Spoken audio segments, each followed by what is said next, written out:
I see, I think I see Skate out there. Skate, will you do the honors for us? Sure. Hello, everyone. Good evening, good morning, good afternoon. Welcome to the Poker Coaching Tuesday Cash Study Session. Let's dive into some poker. Cool. Thanks, man. Hey, You're Scotty. welcome. Hey, Skate. Hey, Mike. Hey, Prime. Hey, Sutton. So today, we talked yesterday a little bit about how the solver in a single race pot out of position when it is flatted will check a lot more than what we're used to. And then additionally, we talked about if we were going to emulate solver more in our play, what adjustments should we make? And one of the most obvious was we should check raise more efficiently. I know for me, I check raise looking at my stats about 8% of the time when out of position. Solver's around 11, 12% usually, globally. So definitely something I need to work on. So I thought that's what we'd work on today. So why don't I do the first one here? Ace 5-5 board, interesting board we get bet into. We've got two back doors, paired board, ace high board. I think we're gonna have some check raises here. And I'm going to start with this size. So this is the interesting cuspy hand. So That's a great one. yeah. So one thing that Peter Clark talks about is sometimes you have these hands that are on the cusp and can be, if you look at their EV, it's equal. Fold, check raise, call, and this is one of them. So we're going to take the check raise line here. Hope for a fold. We do. It's magic. Do you guys think it'd And be more helpful to money. look at our entire check range here, or just move on to the next one? No, I think on each board we'll look at the range and call, and before we open the range, we'll each suggest a category of check raise, and then we'll move away from the board. So Okay. Yeah, I like that. I'll say that on this board, I think we can check raise at a high frequency every ace above, ace jack and above, and below that, other than the two, below that, we will do a lot more check calling. So starting at ace 10 and down, we'll do a lot of check calling. That's going to be my prediction. Okay, let's look. So we will look maybe we'll do it the I think it's fast going to way be, I think you're going to need a better ace than ace 10 or ace jack. Okay. here. Yeah. So the first thing is this is a surprisingly low board. I thought this would be a high board too. Right. You could see the global frequencies here. I was wrong. But I thought this would be a high check raise board because you've got low paired, right, which misses, and then you've got an ace. And if you look at top pair, we'd have to go into the solve to look, but we have a little bit more top pair. But this it just happens to be one of the hands that we do get a check raise with. And as we said, it's cuspy, you can do anything. Right. Yeah, I imagine we don't have many check raises because the board is paired and they have all the fives and we don't. I Oh, guess. that's a good point. Let's see who's got. Let's go to trips advantage. Yeah, so we have about the same, but you're thinking the right way, Skate. As percentage, who's got a higher percentage of fives in their range? We can look at that. That's Yeah, that's what Skate's really looking for.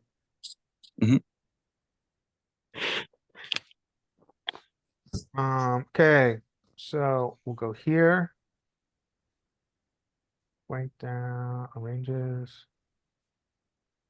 filters, trips. So yeah, Skate, you're spot on. They've 4 got times as essentially many. the nut advantage because they've got imposition has as a percentage of range, even though it's small, they've got more trips. Right. I think from a practical standpoint here as well, we want to be really careful on this ace board. One of the benefits of check raising is to take advantage of guys that are going to overstab. And yeah, I think guys will still overstab here, but they're gonna have a lot of aces, and it is gonna be very difficult to get those aces to fold. Yeah, I think Um, like king 5-5 would be better. Yeah, yeah. maybe, yeah, I think I think the ace is particularly problematic. Um, I think we often have a king's advantage. That's a really good question. Let's just change this and see. Yeah, and before you do, oh, it's too late. Yeah, You already good done it. idea. Do it. Do it. Okay, all right. I'm a one-trick pony, Scotty. That's great.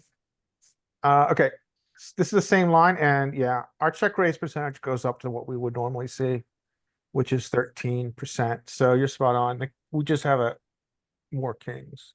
and than I, what we I do. think I think on this board, as the top card comes down lower, we're gonna have I did hear you, Prime, get in there, I think, for just a hot second.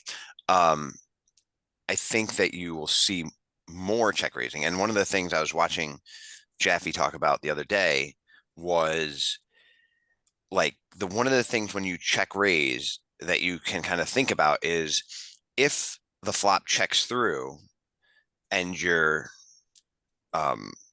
you won't be that upset. So if this were like 10-5-5 and you had jacks through aces, you're not that upset if it checks through. Like, yeah, you're not thrilled. Like when you have jacks, you're not thrilled to see a ace, king, or queen, but it's not like the end of the game. So Jaffe's argument was the properties and components of the combos that we have that are in our check raise region are okay with a check as well. Yes. Yeah. Okay. Right. So let's look at one thing on, go back to the ace board before we move off. The Sure. important thing that for me was that although there's a smidgen of ace jack, it's really ace king. It's ace Yeah, king and so- ace five. And so we're seeing the old was news kicker. to me. We're Yeah, seeing the not even kicker ace queen. heuristic, right? Yeah. yeah, there's a little bit of ace queen, but it's really ace king. So if we look- Just click, Go ahead, sorry. just click on on our initial check node and see how often we're checking all those aces and how often we bet them. So just there, that one, yep. So, yeah, so we mix our bets across the aces. We and when check more and we bet. Right. Okay, great. Yeah. Fabulous. Yeah. I was curious about one thing. So we really like to check raise that king high board more. Yeah. I'm curious if we're here and, Sutton was making the point that ace high board really isn't that clearly an advantage for us. Let's just, It's a good point. yeah, we do have more, but they've got plenty as well. So, Yeah. I mean, ultimately, one of our goals, so when we're check raising here with top pair, here, as Scotty pointed out, we're doing it for value. We've got a kicker. Yeah. Advantage here. All right, who wants to do the next one? Scotty, you're probably not with us forever, so do you I'm want to do one? Yeah, I'll do the next one. All right, All right. here we go. Okay. I'll do this one and we'll go. I'm going to love to, so we did check raise this. I'm gonna love to check raise the made straight. Yeah, Absolutely. we've not done it Um, yet. Yeah, this will be fun. Okay, um, what size? Would you like big size? You got two options, 10 bigs or No, I 6 don't want to bigs? go, I don't want to go particularly big because it's a locked up equity board, just for the fact that I have the locked up equity. So, Yeah. go small, check raise small. Good call. We're not and we'll really- Play this one on, and then I'm gonna see And- you guys. Okay. He calls, not the greatest turn. I don't like that, but I'm still betting. It's another bit of completed equity, so I think I need to bet small again. And small on the turn is gonna be 50%. WP, Okay, it likes sir. even smaller, but okay. And that takes another piece of locked up equity, but I would have been raised already. So I'm gonna bet for value. And in game, I want to bet 75. And in this case, I think the straights bet, 84 and 150 both, and I'm gonna choose 84. Because every one of these cards is a scare card. Nope. So this Just run out check is it. so horrible Okay. that our straight now is not, where's our value threshold? Bye, everybody. All right, thank you, Scotty. Bye, Scotty. Yeah, so this run out is so bad, our straight just does not value bet anymore. We need a flush. We need our better flushes now to value bet.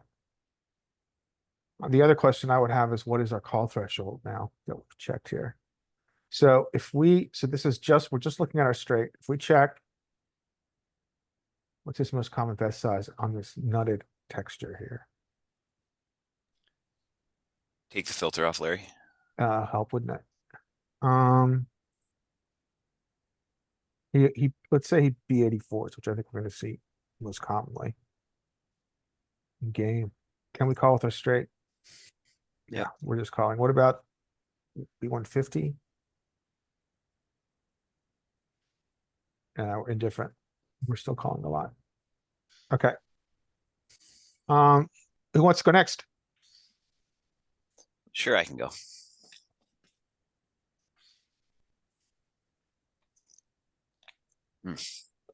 That's big. Yeah, I think we call. We just won, didn't we? We're indifferent. It's gonna We'll be, fold. yeah. Let's see if he had it. He did Oh. have it. Yeah, I think like here when the turn brings in the flush draw, it definitely slows down the sets. And so you don't see as many. In position raises. Yes. That's why he Like- didn't. True. Yeah. So like when I think if this 5 had been,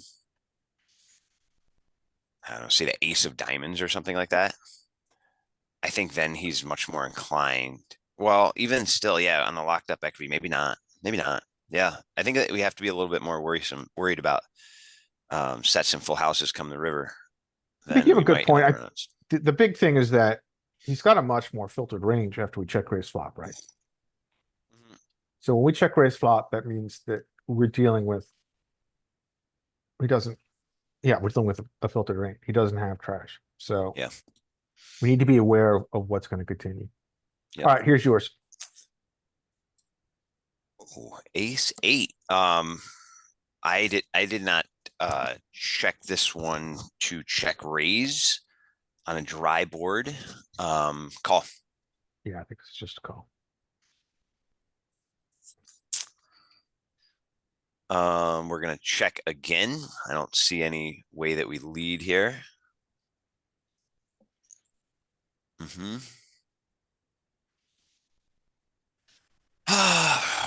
I think we're getting close. I think it's not, if we call here, we're not interested in calling anymore. It's very difficult to find bluffs on this board, I think, for the button player, although Solver is a very good player. I am going to call one more here. Yep. Yeah, you've called We're it. You're getting there. beginning to get indifferent. And yeah, we're going to check. And we will fold to that bet. So it looks Oh. like our top pair threshold, we're indifferent across the board to the Yeah. triple barrel, but Yeah. we're up here. Which is probably a good, I mean, like in live game, it's probably a good, like, just fold. If you just have single pair and a guy is triple barreling off, like, unless you know that guy Mm-hmm. is capable. I mean, most guys are just gonna, if they have, honestly, I mean, if they have ace 7, they're gonna check turn, I think, a lot of times here. And even if they have like ace jack or ace queen, I think they just check back a lot on the river. I don't think they go for value. Yeah. Yeah, this So, is all about being aware of your kicker value. yeah. All right, someone else want to go next? Sure, Got a lot of guys in here. sure. Yep, Hey, Mike. I, Oh, interesting one. yeah, I know that this one is unusual, I think. Um, I mean, clearly we can check raise. But the frequency and the size is what I would be wondering about. And I think we can check raise to a fairly decent size, like the B100, and I'm going to choose that. Yeah, you get it. You definitely get it. Let's see, since we're mostly focusing on check raises here, let's look now at where. So we don't check raise this board that much. Only 5%. So, oh, I guess that's 7.5%. And where do they come from? Let's see if we can do this on here. So Look at I those thought, sixes. yeah, The Yeah. sixes are really good because they're going to block his nutted hands. yeah. And then 2 pair.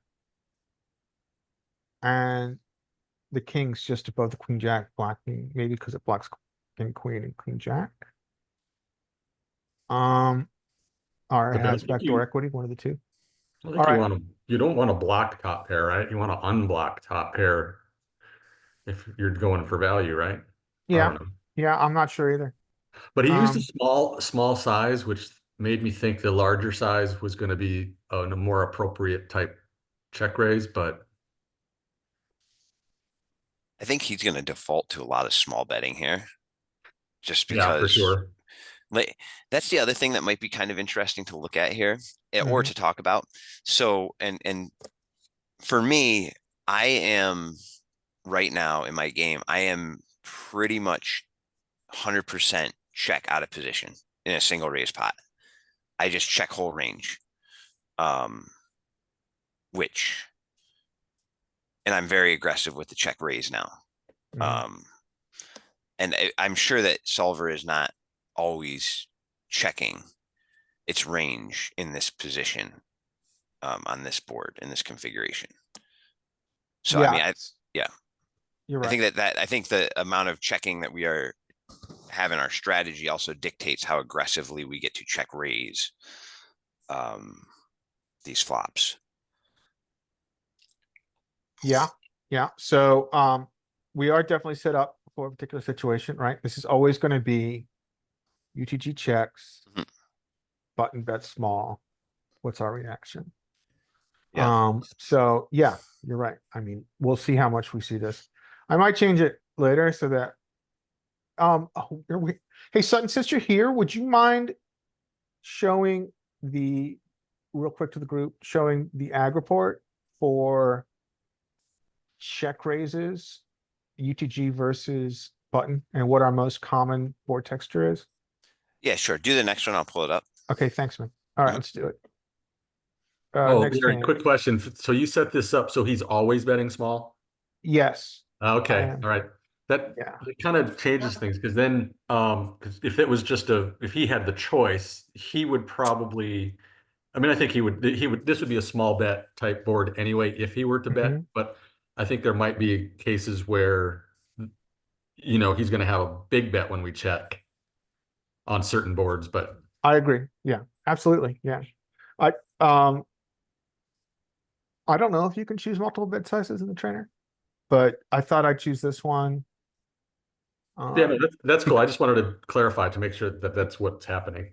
yeah, yeah, it is.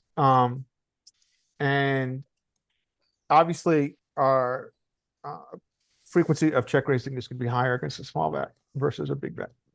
Why don't we do one more and then we'll hand over to Sutton to look at the ag report real quick. Who else wants to go out there? Anybody? I could take I'll one. go. This is All right. Leanne. Hey, Leanne. All right, here we go. All right, you've got ace queen and you've been bet into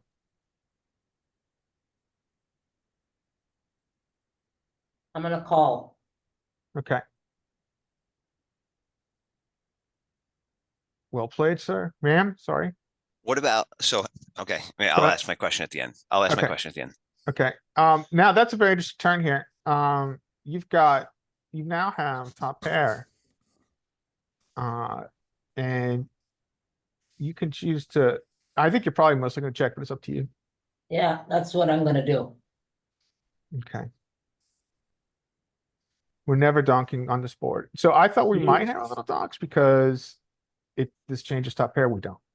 We just check. And I would expect button to not have, yeah, that I would call bullshit on that. You're not Well, seeing, he just bet 15. so he just bet, like a B175. He bet almost twice pot. And you know he doesn't have ace king, right?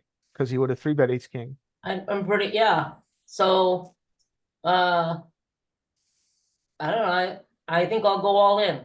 Whoa, All right, let's see what that's happens. spicy. So we just called, but let's see. Let's see how it goes. Well played. You just Oh. maximized your value. No, it said blunder, but Well, let's be results oriented for a minute. If you click on the little turn icon, Larry, you can see what the EV's difference is on the bottom, Down the bottom. by next hand. Yeah, right there. It'll take you back there, and then you can see the EVs of each choice. oh, that's terrible.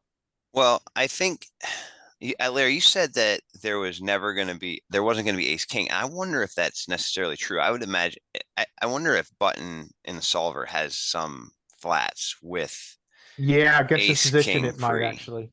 But I he think- bet 175%. I was only going 196%. Yeah, good point. Okay, Well, so not pre-flop really, ranges. 'cause it Does was a he have blunder. flats with ace king off in the button? I think he does a little bit. A Yeah, little he does. smidge, yeah. Now against me, you would know that I would never have ace king on the button in that position. Yeah. But Larry, one thing I think that we should talk about, and don't go click on the node here, is on the flop, we're talking about check raises. Yes. What are going to be check raises for value and check raises for bluffs? Yeah, should we build the range out a little bit here? Is this a good, is this a good texture to do it?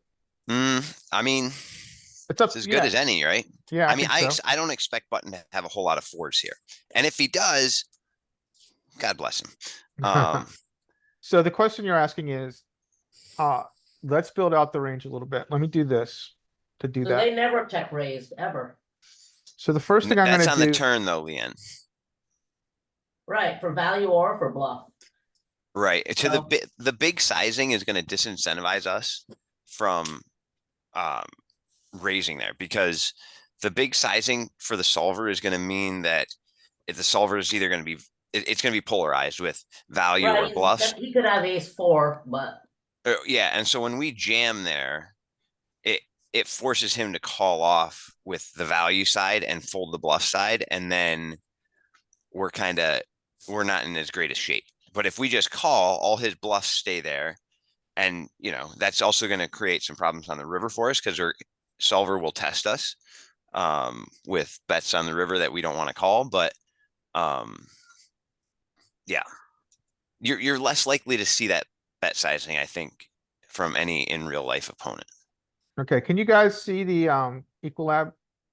Yep, Yeah. we can see it. Okay, so the question we have in front of us is, let's build what this range would look like. And so it's the same. Oh, it doesn't work now. It's the same, it's the same flop, and it's the same betting line. So we check, they bet small, it's back on us, and we can do, our job now, and then we'll be able to look at it, right? Our job now as a group is to figure out what our check raising range looks like. And I'll click them so we can kind of build it a little bit. And I'll start. So we're going to have lots of check raises from our flushes. And so the first thing we have to think about is what our range is. So this is what we're checking. So if we have a check raise, it's going to be someplace in this, these hands. So I'm going to go, I'll start it. Oh, sorry, go ahead. I was gonna say, should we start with value? Yeah, let's start. Yeah, I think that's a good way to do it. Let's start with value. So what kings are we gonna check raise here? So clearly a natural would be pocket kings. Yeah, spot king's probably gonna do it some frequency. Ace four, ace king. Okay, ace four. Ace king.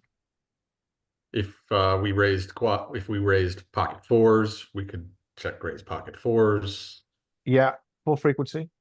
If we have it, which we do a little I bit. wouldn't have that under the gun. Yeah, Okay. it's very low frequency for solver. It has it a little bit. It is also important to note we're 6 max here, so it's low jack. So still a little bit. Uh, Yeah, I would think aces yeah, like it's aces. slivered, but I would have it in full. So the question I would have also here is, okay, let's talk about our offsuit kings. So we have down to king jack, we know that. So is king queen good enough for a check raise? I don't think I well. Mm. I think Maybe- in one You maybe have to sense, have something king, that queen you're of gonna have to hearts, you have to maybe. have something that you can balance your check guard, you know, like you have I would just call it. Okay, so here's the thing to think about. I think you could, because if, and you need to understand something about the player on button. If the button is a player like me that is never going to have ace king, then yeah, you know what? King queen's pretty good because you got the best king queen or the best king X combination. If you are playing against, you know, a bunch of guys in my game that have ace king behind because they never 3-bet ace king, then you have to be a little bit more cautious with the king jack. But I think for the most part, those guys that have ace king behind also have lots of other king X hands that are way worse than king queen. So I think that you could do it. okay. Would be my case. I think, yeah, I probably wouldn't Um, want to do it in full. So maybe I just, for like the sake of the exercise, I might just choose like the 4 suited combinations, okay. like just for a number reference thing. The ace king, king, king, king, queen. You might want to, Okay. and like if you want to think about it in more practical sense, like maybe you want to have in the offsuit side, you want to have the queen of spades, or you want to have, yeah, I guess maybe you just want to have the queen of spades on the offsuit side. Okay, well, let's, But I'm thinking you don't want to check raise a lot of your flush draws, like your ace high flush draws. So you might check raise, say, 6-5 of spades. You have to also think how many bluffs do you have to counter your premium hands there, I think. yeah, that's a good point. So let's call this our value region. Mhm. And now let's flip to what Pete Clark will call our bluff candidates. He has value candidates. These are our value candidates for check raising. And now let's go to the bluff candidates. So, you know, if we were going to do a suit selection, but I'm not because it's ridiculous. This is going to be just spades, right? So I think you could probably include some backdoor hearts with your bluffs. Yeah. Mm-hmm. yeah, that's a good point. 6-5 of Especially like hearts. your Yeah. your double backdoor, like your queen jack of hearts here. That would be a good one. I think you want to take ace of spades X combinations. Make good ones, because you are looking for, you're going to start Yeah. looking for the hardest ones are going to be like the nine out bluffs we can find, but you're going to need some more. I So think. like, so your naked ace of spades along this line, which we have Yeah. up to ace 10. We don't. Yeah, I think you're going to take your ace queen X, ace jack X, ace 10X, because you're going to have backdoor spades, backdoor straight draw, overcard outs. Okay, which- so these would be like ace of spades, queen of hearts, etc. So there should be what, 3 of each of them, right? Yeah, three of each of them. And then I think we're gonna have, you know, if we look at it, I mean, again, if we look at the card matrix, this is what we're checking, right? So I think jack 10 spades, these front doors, and also some back doors, as Mike mentioned. Do we put I in think some those around the fours, like 6-5. around the fours? Yeah. Okay, 6-5. I don't know that I love check raising with those high aces with the ace of spades, because those are reasonable hands to begin with, to just check call with. Yeah, that's totally valid. We may have enough equity in this region with our front door draw. Or down in this region you're talking about. Yeah, those high. Those aces offsuit are- ace-X. Okay. Yeah. All right, so, we could go forever doing this. Let's see what it looks like. I think the main purpose is to start thinking about what part of this remaining check raise, our check region, falls into our check raise region. So let's look at it. So let's clear this. Let's bet, and then we're here. And let's look at what. So this is our check raise region. So Mike was talking about. Here we go. Mike was talking about around the 4. He's right. 6s and 5s. And I wonder if it's 6s and 5s with the spade. Yeah, 6s and 5s with the spade. Ace 4 obviously is pure value. Kings, notice we are slow playing our flop house. Aces are in there, our freak. We were talking about this region with the ace of spades. Oh, that's top pair. This region with the ace of spades. Here we are. Definitely in there. All right, we nailed that I one. don't mind putting some kind of a good hand like king queen or some kind of maybe king jack is good enough in a check call so that they don't think that as soon as we check call that we can't have good hands. Yeah, that makes sense. And we can see right here on this region with the top pair. Our check raise, our value region, our check raise drops off at king jack very quickly. King queen's in there, king queen's here is in there. More with the back door. This is obviously going to be a value check raise. King jack is less. Queen jack, we called out 2 back doors. It's in, well, 1 front door combo, 1 back door that's in there. Yeah, we kind of get an idea. That's the whole range. How often and we're not check raising that often on this texture too. What are we bluffing here with?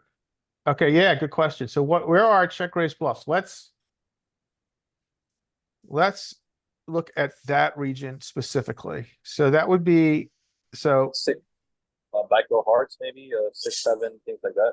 So I lower. think, yeah, I think we can put flush draw nuts in there, which is essentially ace high. Just out of curiosity, what's the equity here? Plus draw. So, this is like merging because, we've got 58% equity. That's a lot of equity. So, Yeah, I'd rather put the low flush draws. yeah. So that tells us that this is kind of both. This is So both one of the value check raise and, go ahead. No, so yeah, this was something that again I was watching Jaffe the other day on this point, and he was talking about the low flush draws and The low I- flush draw, so this yeah, region, right? Okay. yeah, and I'm like inclined to put those in too, but he pointed out like that he wasn't as big a fan of them because if we check raise like 5-6 here, we're never going to fold off an ace high flush draw. And if the turn is a spade, we're just going to lose a ton, was his argument about kind of being careful with the low flush draws. And it looks like they- Solver agrees with him. And so they weren't really his like favorite candidate. So we're always calling around this region. But as Jaffe said, Do here. you mean we're gonna lose a ton because they could have a higher flush or? Yeah, like Yeah. we're not like when we bluff, when we bluff that like ace of spades hand, like yeah, it does have some showdown value, but the one thing that it's really nice is it blocks a ton of their flush combinations, and puts us in the nutted, like we have the nuts, essentially, we know where the nuts are, which was a nice feature. And we Yeah. can make their life really, really difficult. Even if their low flush comes in, they may not like it, especially on a paired board where we're uncapped, with potential for full houses. Yeah, so that makes sense, right? So my sensibility is, or was, I guess, Okay, we've got ace high. We really love generating folds. I'm sorry, we've got 8 high, or we've got 7 high. Mhm. But the point is, okay, that's great. You still have 33% of the time you're gonna hit a flush. And what is his calling range when you filter his calling range with a check raise? And it's gonna be, he's never folding a flush draw to a check raise. So you've now filtered his range oftentimes to hands that are gonna dominate your flush. And Larry, can you check on the under the gun node here? Just after the flop. Under gun just after the flop here, right? Yeah. Because I'm sure, so you can see this is a board that we see bet pretty heavily, pretty frequently. Mhm. And we were assuming, of course, that we were checking range, basically. So I think the solver output now, when we get to the next node, takes a lot of takes into consideration that, you know, we didn't continuation bet on this board that we really should have continuation bet 70% of the time. Yeah. And so I think that would be a True. slightly different, and I don't know how to articulate it, but I think our, you know, what we're going off of and what we're looking at in solver here will be a little different because it is taking into this consideration that we would have C bet a lot of the time here. Yeah, that's true. Well, to that point, why don't we do this? Why don't we, Sutton, if you're okay with it, why don't we show Sutton's aggregate report about Oh, our yeah. highest check raise frequency boards in this configuration? And Okay. then maybe we can even build out our trainer Oh, hang on. to duplicate that. So to do that, I'm gonna have to stop sharing. Hang on. Yeah, I was also thinking about like that hand, like, you know, who are the people that you want to play with that's, you know, on a low flush draw? Like, you don't really want to do this against someone who loves to chase flushes. Like, I know guys like they're very much like it doesn't matter if they're getting wrong bad odds or not. If they have like a two suited hand of ace in it, they're gonna play you all the way to the river. But Prime, I guess my counter to that would be that the player that you're describing is not a player that's going to be betting a flush draw. This is a player that, like you said, wants to make the flush draw. So in that sense, like if if you have that type of player and they're betting behind you, you have to ask yourself, okay, is this a player then? Those types of players often are players that are afraid of flushes. So yes, they're going to bet with any king, but let's say that they had like pocket tens on that king 4-4 board. They may assume that no player would ever check a king. And so they start overstabbing with like a 10. And so so yes, like there are players like that, right? And we have to be aware of them, but I don't think that player type is necessarily like just because they do that doesn't mean that we can't proceed with our strategy too. Which is what, to check raise them with a low, like a low suited, like 6-7, like of spade in that on that board. So, well, I guess if you think that he is overstabbing, then we can absolutely punish.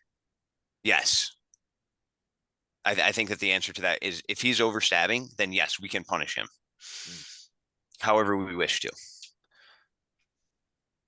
Okay. All right, Larry, you want to see this? Yeah, let's see the aggregate report. Okay, so where's my share screen? Should be a green button at the bottom. Yep, I got it. Okay, so I think Cool. I've got it here. So we're 6 max, 100 bigs deep. We got under the gun opener. We got a button call. We check as under the gun. I use the most common small sizing here. Which was the small sizing. And then it's back to us here. Okay. And so yep, this is so for anybody that's like not familiar, we have this, what we are looking at is every single flop that is possible and the ratio of checks or calls to raises to folds here. The red being the raises, the green being the calls, and the blues being the folds. And so you can kind of see some spikes here with these king X hands, the king hands, with a low card Yeah. are pretty good check raise candidates for us as the under the gun player. Same thing. We see a little hiccup at the top of the queens as Think, well, you're much more likely to have a king than your opponent. and good kings too. Yeah, exactly. King. So I mean, that one you can almost be like, I'm just doing 100% of the time. Even if I don't have a king, don't care, because that is so much pressure on your opponent. Yeah, yeah. And then we see this. I don't understand. King, some low king seems like a good candidate for check call, like not check raise, a low king. Say that again, Leanne. I missed it. Well, you were saying that it says that like a king two, you might check raise, but I think that seems like a check call hand.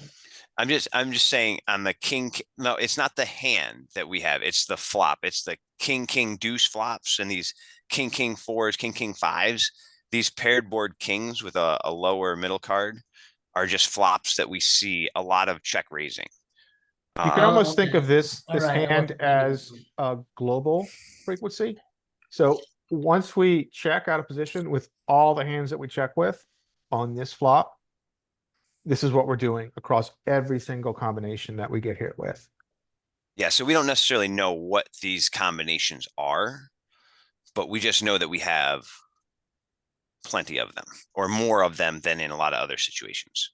Yeah, basically, I feel like the way I play it is if there's any sort of a backdoor like flush draw, any sort of way that I can make a backdoor, I'm check raising this hand. I don't care about trash or not. If I like, you know, because if I only do this with trash, and then that's no good either. So for me, like, I mean, I'm just simplifying here, but I'm just going like, if if I have any sort of king, I'm doing it for value. If I have any two cards that, like a suited card that can allow me a backdoor flush, I'm check raising here. The only time I'm folding is like if I absolutely have no draw at all, and I have like no overcard at all.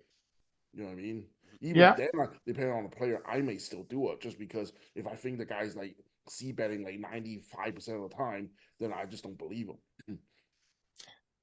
Yeah, I mean, check raising someone who has a very high missed c-bet frequency is a very good adjustment. So, people who, when you check to them out of position, c-bet 80% of the time, or I guess it's called a missed c-bet 80% of the time, yeah, you definitely increase your check raising range. I would also be kind of like a little, just like something I heard there from Prime, Larry, like we are out of position here because we were called by an in-position player. I think this changes a bit. If we are, a lot of times people think like when we're out of position looking to check raise, then we were in the blinds and had called. And so this is a situation where if we're going to get this opportunity to check raise, we have to choose the check option after the flop. Yeah, that's a good point. So like, and this, for people to have check raises, they have to be choosing check here, and they can't be over c-betting if they're going to be employing a strategy. Yeah. Big blind, like I think most of us have like a pre-programmed check, but I don't know if as many of us have the pre-programmed check on the under the gun situation. Yeah, that's a valid point. But if we continue down, it's kind of interesting to note that we see these like hiccups on the queens, the kings, and the jacks that are paired, and also with the tens. But then we start to see this, like the red really picks up here as the cards get lower in general, which I think is kind of interesting. Because we intuitively think of those boards as being better for in-position flatter. That's right. That's right. And I wonder if one of the reasons I'm guessing now, I wonder if one of the reasons for these being check raises is because we do have over pairs, perhaps, that would be comfortable check raising on a lot of these boards. And that would, whereas we have fewer over pairs on a king high board or a queen high board. Yeah. So, let's look, for instance, if you want, let's look at these 9 paired hump, which we see is pretty prominent. or the 10 paired hump, one of the two, where we see a lot of check raising. Mhm. And then pick one and then look at the solve. Sure, we'll go, let's go 10-10-3. It's a rainbow board. Yeah, it's really prominent. Study the spot. And then the question I would have here is looking at range versus range. And maybe, I mean, so I think maybe the first thing I would be interested in on this board is, okay, we know that this is one of our highest check raise boards. And what was it on this node? We're check raising 25% of the time. So that's at the very top of where we are with our check raise. And Hey, there's something about the components of this that give us this high check raise. Yes, Um, interesting because we don't have an equity advantage and we don't have a nut advantage, yeah. and yet we are check raising at a high frequency. I wonder if we back up here to just look at what our frequency of check is on this Yeah, that's a board. good question. It is pretty high frequency. It was 75% here. So we have a lot of range available to us. Button chooses small sizing overwhelmingly, and then back to us. So Yeah, go ahead, Larry. how often does button choose small bet? Is it like half? It was like 55, I think, 53. Okay, so I mean, the first thing that comes to mind, what's happening here is that we're checking a very large percentage of range here. And we check large percent of range, you know, obviously our check range is protected. He bets significantly, not a ton, but significantly at this sizing, which means that he has a lot of c-bet bluffs, which allow us in turn with our check raise strategy to have an increased check raise frequency. Trying to think about range versus range. You guys tell me if that's off, but if you don't check that often, then it's hard for to represent that your check raise, right? Like you need to yeah, check and if you check all the time, you tell your opponent nothing about your hand. true. That's one of the, I think that's really something to key in on, Prime. So when we check and we have a properly protected check range, we are going to have monsters and we're going to have the top of our range as well, which means it limits the options of the imposition player. When we become balanced and less face up, we're going to have high quality hands that are out of position check range. The other question I would have here is, does either of us possess a trips advantage? Like if you look at this right here, this is fine, and then you look at trips. Who has? Yeah, so Looks like we we do. actually have the trips. Well, no, we don't. They do. They have a trips as a greater percentage of their range Yeah. than we do. So We it's have not- more. So it's not really driving that. So, I mean, yeah, you know, it's probably hard to figure out why these paired boards are the. I mean, one thing to say is that it's a paired board where it's harder for them to have a pair because it's a paired board. Maybe that's one of the reasons. Anybody else Yeah. have any ideas? I mean, you can go ahead. I was going to say you're going to put the ender pairs in like an indifferent spot probably after you check raise. Or at least I imagine the solver does. Yeah, that's a good point. Which is going to be like a lot of the betting range because it is 1/3 on the flop, so it's going to be like it's not like it's just top heavy. They will be betting lots of the ender pairs too. You know, Larry, I agree with that. And I also wonder, like, you just look at the good hands here. I guess these, well, the good hands and the best hands. It seems like the good hands or the best hands, yes, they have button has a lot of 10x here. But then when you start to kind of look at the pairs, under the gun really is pretty solid there. Yeah, I see your point. Compared to the pairs that button has available. Yeah. Also, after you like are check raising, you are going to be folding out like all of your trash that was not going to continue versus a C bet anyway, and then your overall range is going to be way stronger because you're not going to have like all of the lower suited ace X and king X that's going to be folded. And then if you like go to the following node after like raise 50%, then you're going to have like a huge proportion of like So here, like he's saying if we put, we put in the raise and then we look at what happens.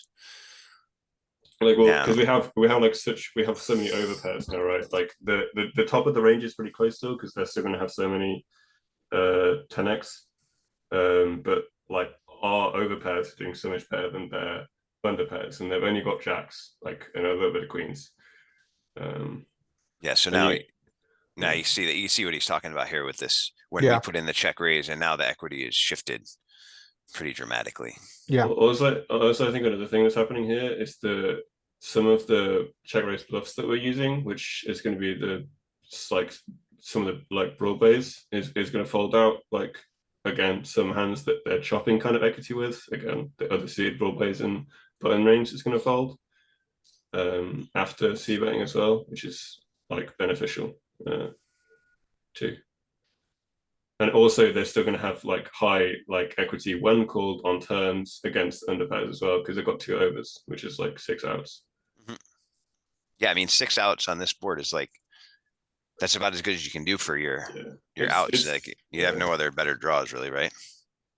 There's nothing else really. I'm sure. I wonder if it does backdoor flush draws as well, more with the check raising. Probably like backdoor flush draws with some overcard. Yeah. Yeah, like you look like king nine suited here. You don't use the spade, but you use all the others. Yeah, Yeah. That makes sense. And Queen- yeah, queen and nine. also around Yeah. blocking the 10-9. yeah, probably. Probably.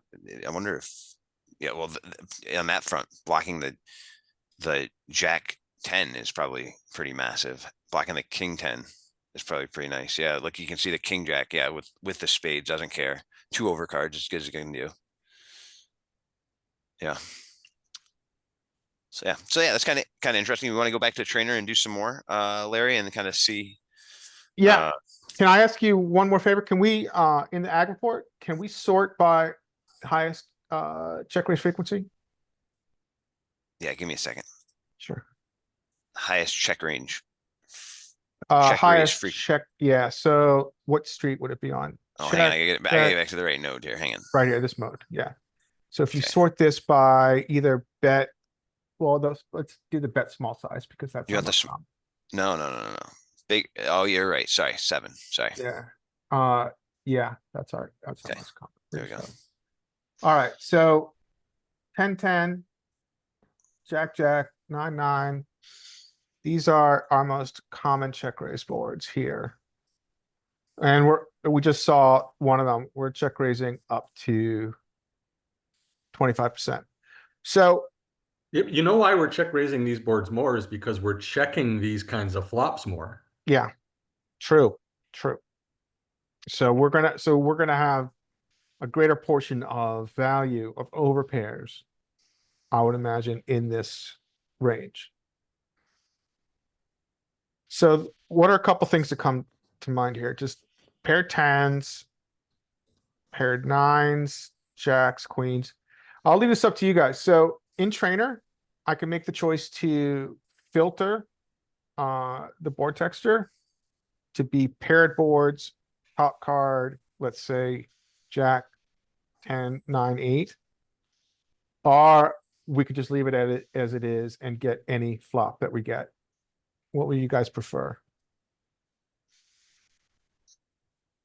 I don't know. I kind of like having a variety of flops Okay. personally, but All right, that's fine. I think it gives us some stuff to think about as we kind of like brainstorm some of the bluffs and values in the different boards.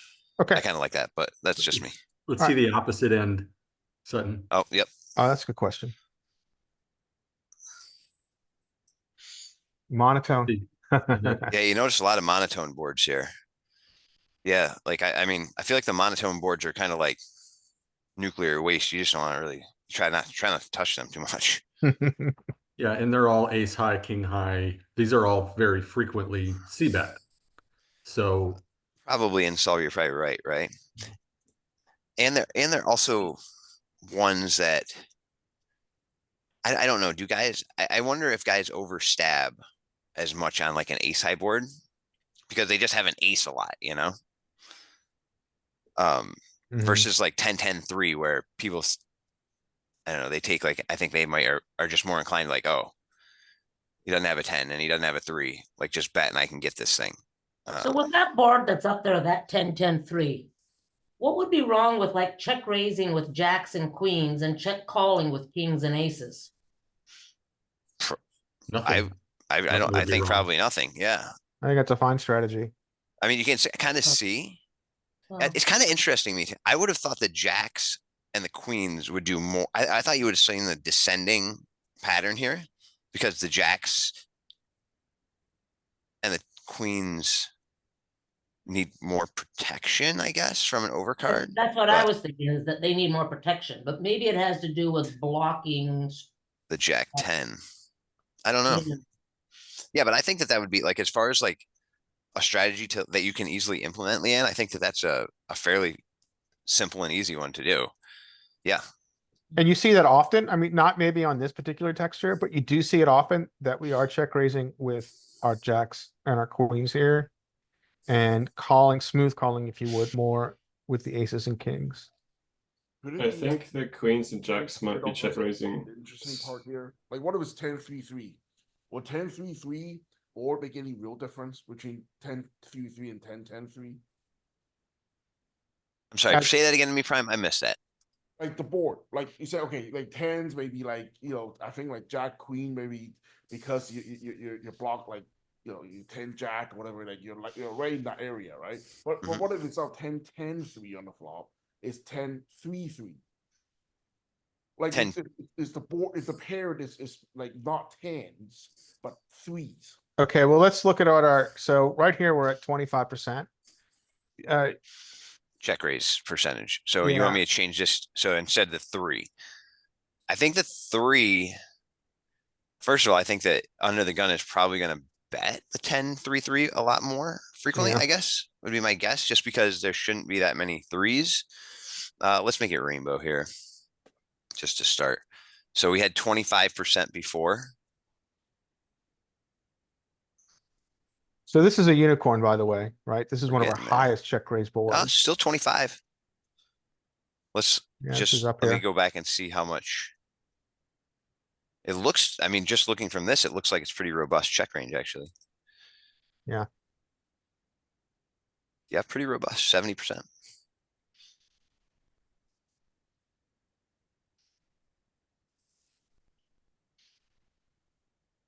And then, Fish, you had something you said as well? yeah, What we- yeah. were So, you gonna I say, mean, it's Fish? still a pretty robust strategy, even on the, with the lower pair. We're seeing a pair, maybe we're seeing a paired board Why? heuristics. Sorry. So on that 10-10-3 that we had before, if we check raise, let's say jacks, queens, maybe kings or something, and get called, what would we do on the turn? 10-10-3, we check raise, we get called. This is a 2-tone, by the way. Now we changed it. Oh, darn it.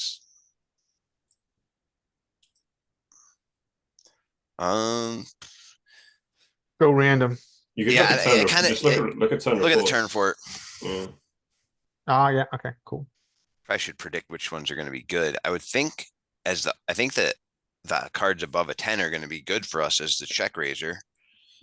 And yeah, I mean, like, there's all the queens, right? Interesting that the jack is not particularly good.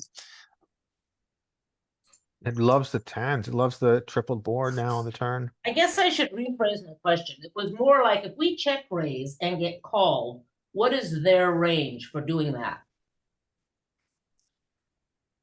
Like, because obviously they're gonna call with a 10, but like, what do they call check raise with under pairs to the 10 and stuff too? Yeah, they should call Yeah. like lots of the under pairs, but the under pairs are already going to start to be a little like indifferent between folding and calling, I think, and then it will probably call with some like it's going to have to call with some overcards too, as Yeah. well. Otherwise, it should go over folding. Mhm. But Fish, to your point, like that's another reason you can employ this check raise strategy against a lot of players, because even imagine that button had a good sound strategy, which is probably a bridge too far against live players. You can employ this check raise strategy, and if you have an unpaired hand, you can basically make them fold any combo that doesn't have a 10. I think in reality, people will have like people playing button will have more under pairs as well, like just even up to the flop, like they'll call more. Probably than theory does, and then I'm not sure how. Like I think it's probably player dependent as to how much they overfold or underfold compares to the check raise. Yeah, I think one of the things to think about, Fish, is about the size of your check raise. Like you don't want to just like blow it out of the water, right? Like you keep it's a small check raise size, which makes it very difficult for them to fold. And if we have, But even pocket 9s or 8s here, like on a reasonable check raise bet, would you how many would just fold and give up? I don't know. Like that's I don't know, man. That's Well, are you asking in solver or in with humans? I would say both. I want to know what solver does in pocket 9s. Or And they're instead of the- a call, if they're the button, Yeah, I thought they would, right? So my question is, how much of a deviation between solver and typical players? I mean, obviously, old man coffees are going to fold, right?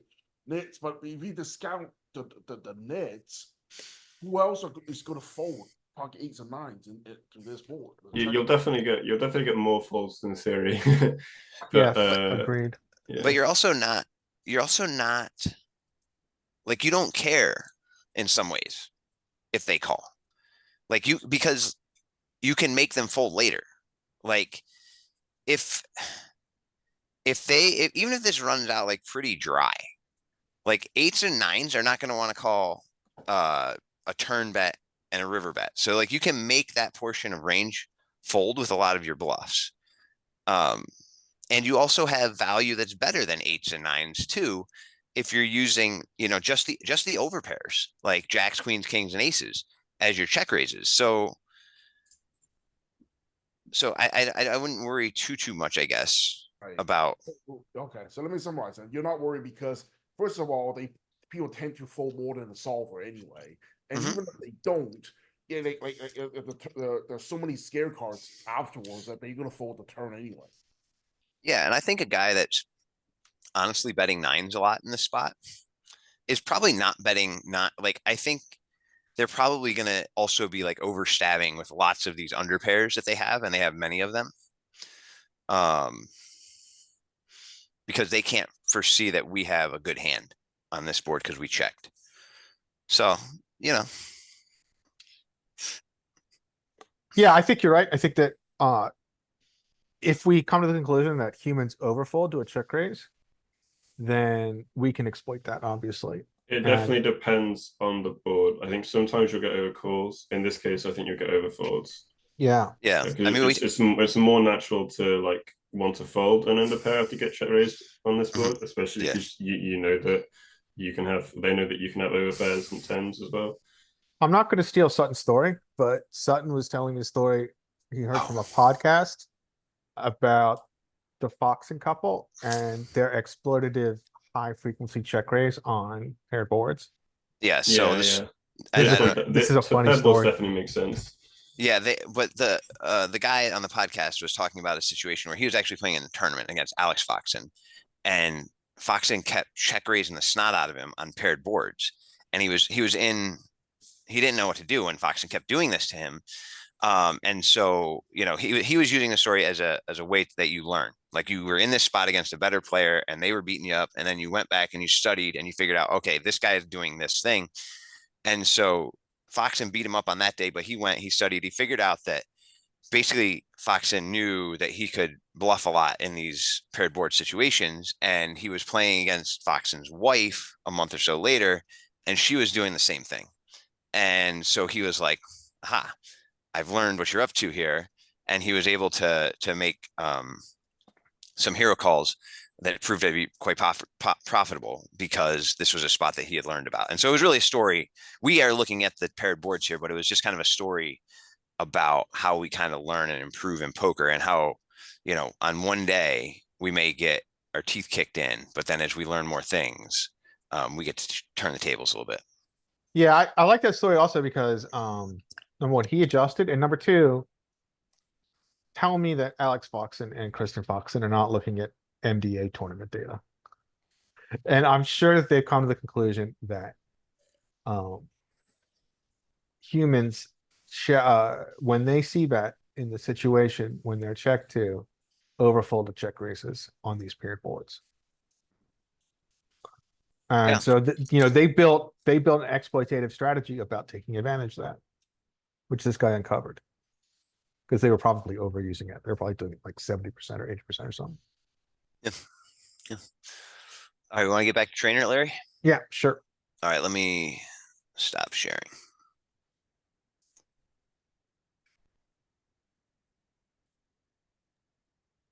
Okay. Here we go. I am going to share the trainer.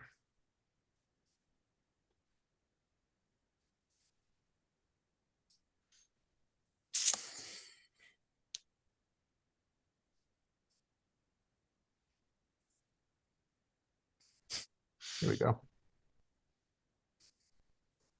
All right, can you guys see my screen? Yep. All right, cool.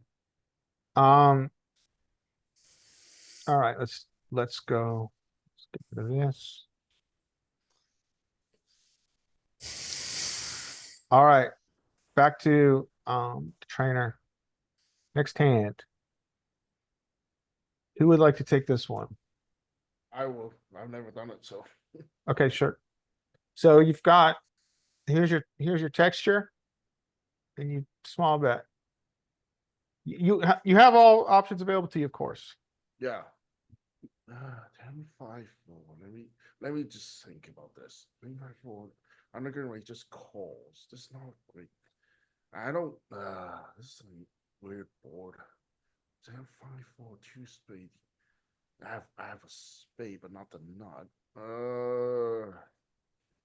I can't fold this. 2 overcards and this. I'll just call. I'll just call. Yeah. Yeah, well played. 8. I assume you're gonna check, sir. Now I'll continue checking here. I don't see any other option. That makes sense. Check, check. You have a very interesting blocker. I do have a queen blocker. I guess it doesn't- See, like recently, like if you asked me this like 6, 7 weeks ago, I would have like had no hesitation in bluffing this one. But now I'm thinking about it, like ace high may be good enough here. Agreed.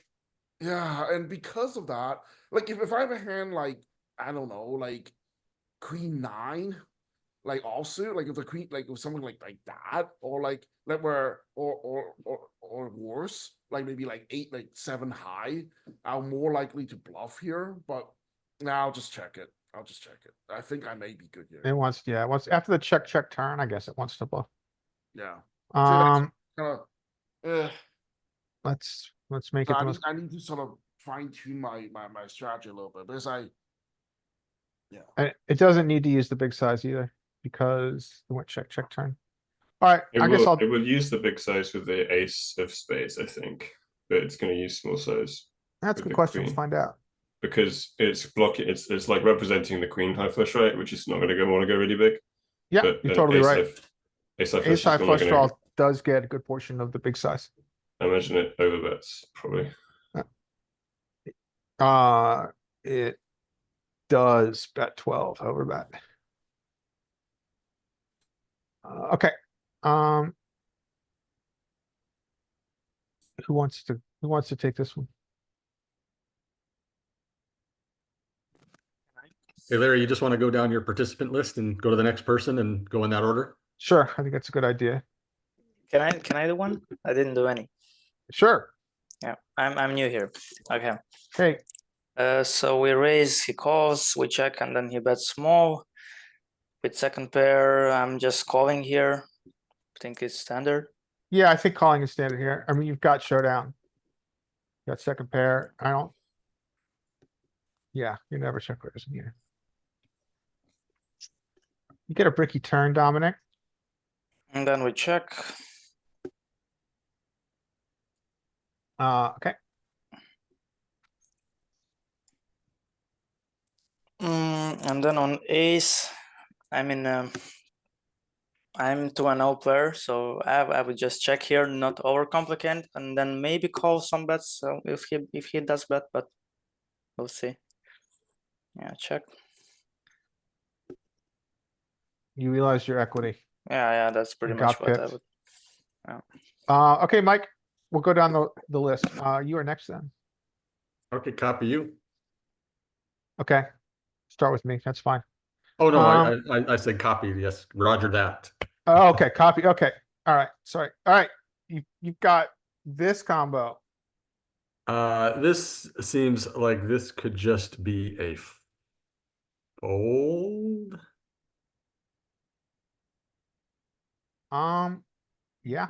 This Yeah, feels- I think I just little fold this foldy. combo with this board. Maybe we continue with the queen of spades.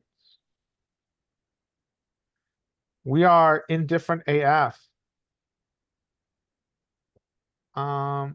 Okay, Dean, I'm gonna let you choose if you want to do some in chat. If not, no worries. I'm looking at chat now.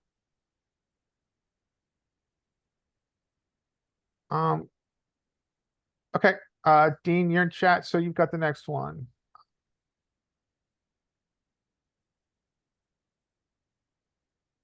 You've got low frequency RFI of threes here, and you face a small bet.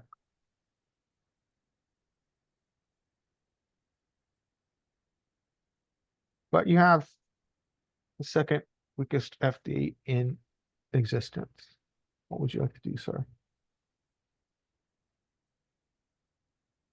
We're gonna call. Well played, sir. We're not going anywhere yet. I thought we might have folds here. Nice. I'm gonna assume you want to check. You do get a couple donks, but not many. He decides to polarize like a boss. What would you like to do? Well played. Dominic just had one. Fish, you want to take one? I can try. All right. Let's see what he, nice bluff, sir. Notice he's got this ace of spade blocker. And that's probably what's driving him taking crazy sizings. Now this is an interesting spot. Oh, I see. I'm not even sure about our c-bet strategy here. I'm probably definitely call, I think. I mean, for sure, not check raising. Yeah. I'm just trying to work out the c-bet strategy. And then trying to reverse engineer the trainer a little bit. Okay, call.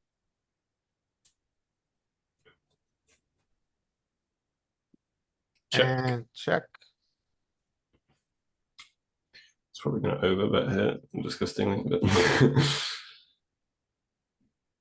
yeah, He does polarize. This is kind of horrible now. Yeah.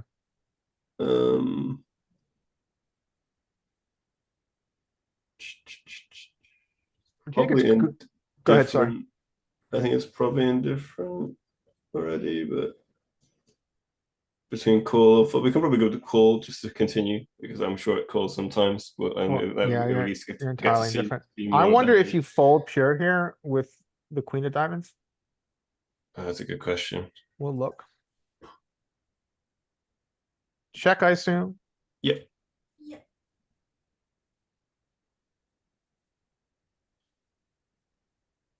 What you gonna do, solver?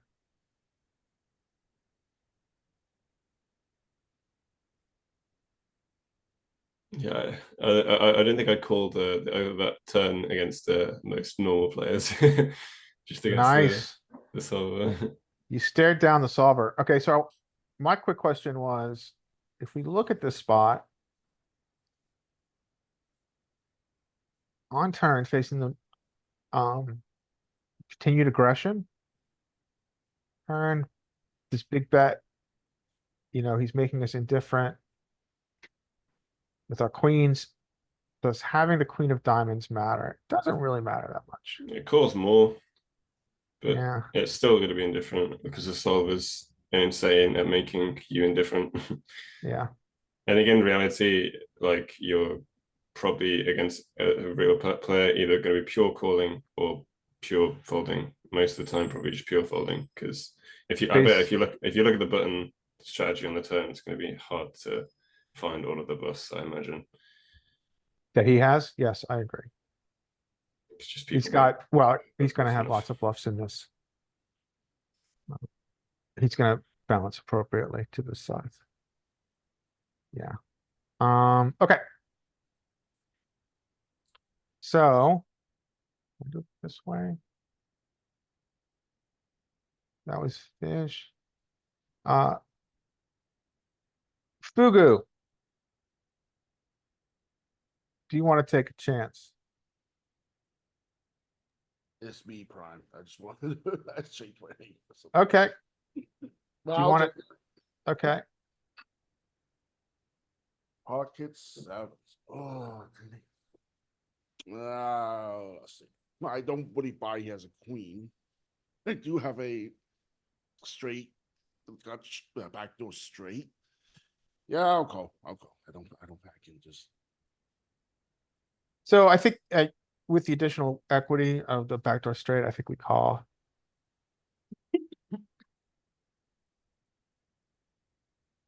Brickish turn. I assume you see check. no reason. Yeah, I see no reason to do anything else. Don't really want to blow. I this think we pot. probably hit prime study time in Europe because the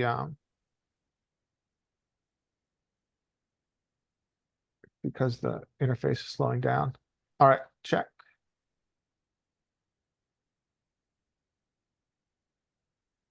When check, check. So you now have the option of a myriad of options, I guess.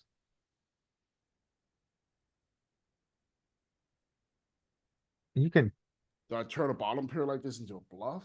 I think I mean, I should have more ace than he does, but you know, what's the likelihood he may call down here with ace four, ace five. Ah, yeah. Do I want to stab this? The thing is, there's a chance my sevens may be good, but then yeah, but your timer's running. You're gonna right, have, check. yeah, well played.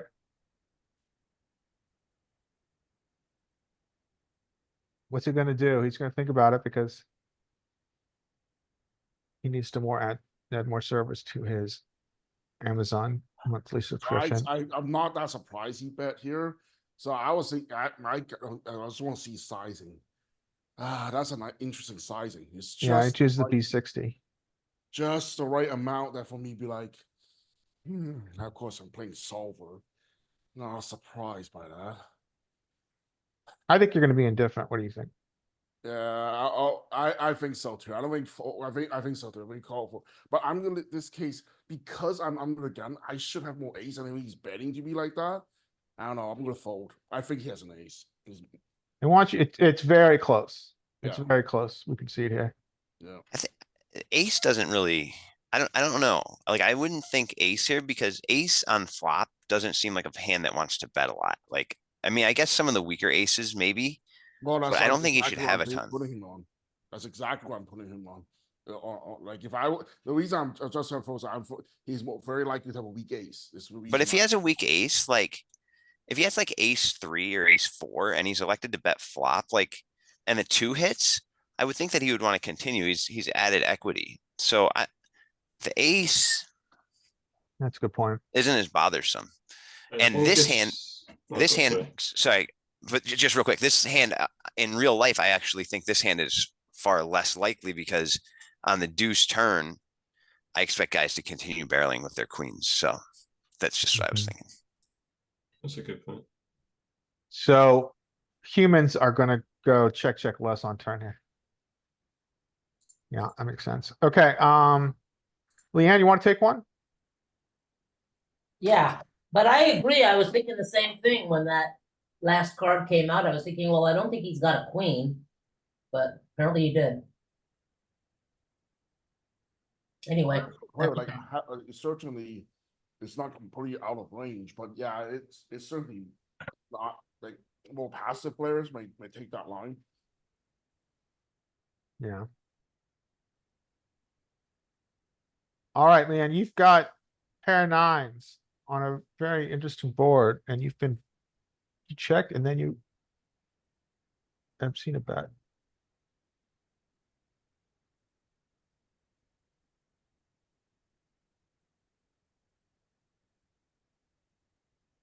I'll call. Yeah, you're indifferent. You can go the other way here. Almost a nine, upside down nine. Okay, and so we I check assume back. you're gonna check here, Yeah. unfortunately. As you can see here. We're thinking a lot. Okay, there we go.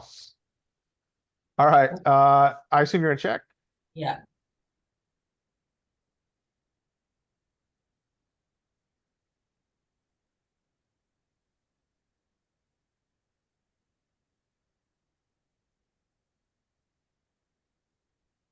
He checks back. well, that's nice. I'll He did. check again. Yeah. So it does throw, but mostly it checks. I mean, you got the right strat. You got the double check marks. Let's see if he puts us under pressure. He does not. Pocket eights button. Let's see pocket eights. Queen jack. He gives up. Huh. We just must have so many aces in our. Yeah, that's a board. This- It's almost a C bet range. I I think. think you're range bet this board, yeah, which is why the solution's a bit weird.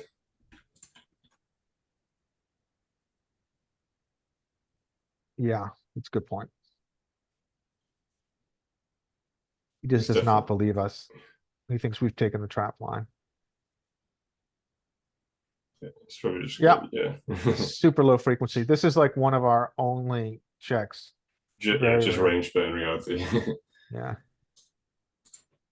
All right, so I think skate. You wanna go, you want one? The infamous OG that is skate. Let's see if. That's interesting, because on the flop, I was thinking my choices were between, oh, I see, yeah, I checked to begin with and now he bets, okay, yeah. Yeah, we're kind of forcing you to, well, we're forcing a check here. So obviously we're sometimes gonna have very low frequency checks. And this is one of the examples is the guys pointed out this is a very high bet board, which is true. All right, skate, you ready? Yeah, I'll take them before I. Okay, here you Yeah, I'll go. take them before I This gotta is head out. It's an interesting spot. So you've checked on a board where I do think, what we're talking about before is you're gonna have a high frequency bet. Even though I think it's gonna be a high frequency bet low because there's locked up equity, but. And you got an open end. What do you want to do, man? You got the world is your oyster with this combo. I think they could still have all the ace tens, so I'm gonna mostly, pretty much pure call. Okay. Yeah, call. I thought we'd have more check raise. Paired board, interesting. I assume you're gonna check to the aggressor. I'm gonna check. This card is probably maybe better for us, but I'm still gonna check. You just did something that made your microphone a lot better, by the way. Okay, check. He puts in a small bet.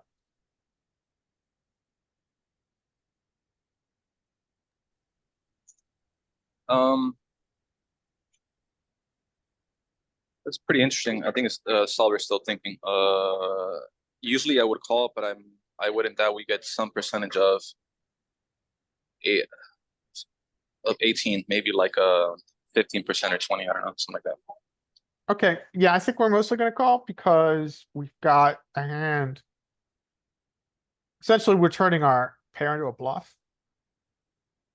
I mean, we can get, you want me to give it a but, go? You want me to raise 18? Maybe on the river would be a better up. No, let's call. Yeah, I changed my mind. Yeah, I changed. Yeah, yeah. Good it's call. just we have, oh my goodness. Now, you have got one heck of a river here. You can check to the aggressor. What side did he use on turn? He used a small bet on turn. Yeah, small, which kind of it's probably going to discount their king queens, or you know what, they could probably still have king queen, right? So we're not blocking it. So sounds crazy. I'm gonna bet 75 and fold to a jam. Okay, so we're gonna choose to lead into the small bet.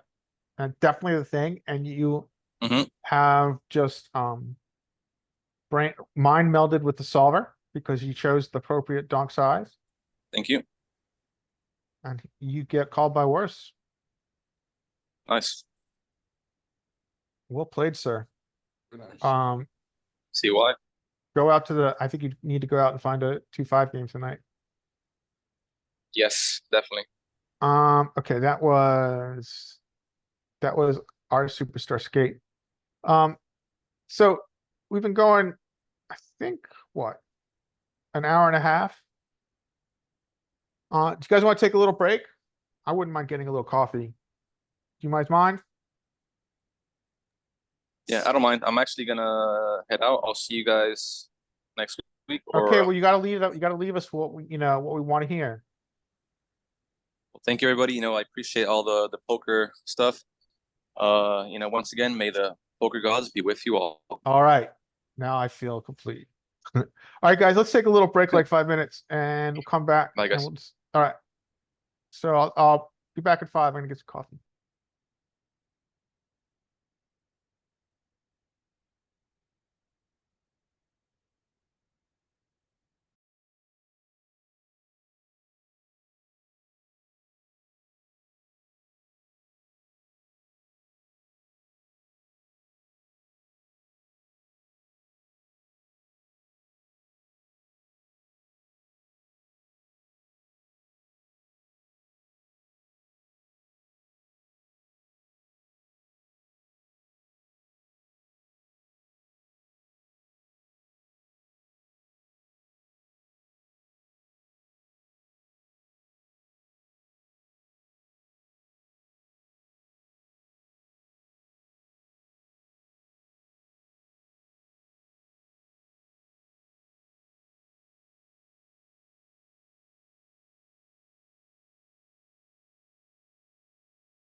Hey, guys, anybody still there?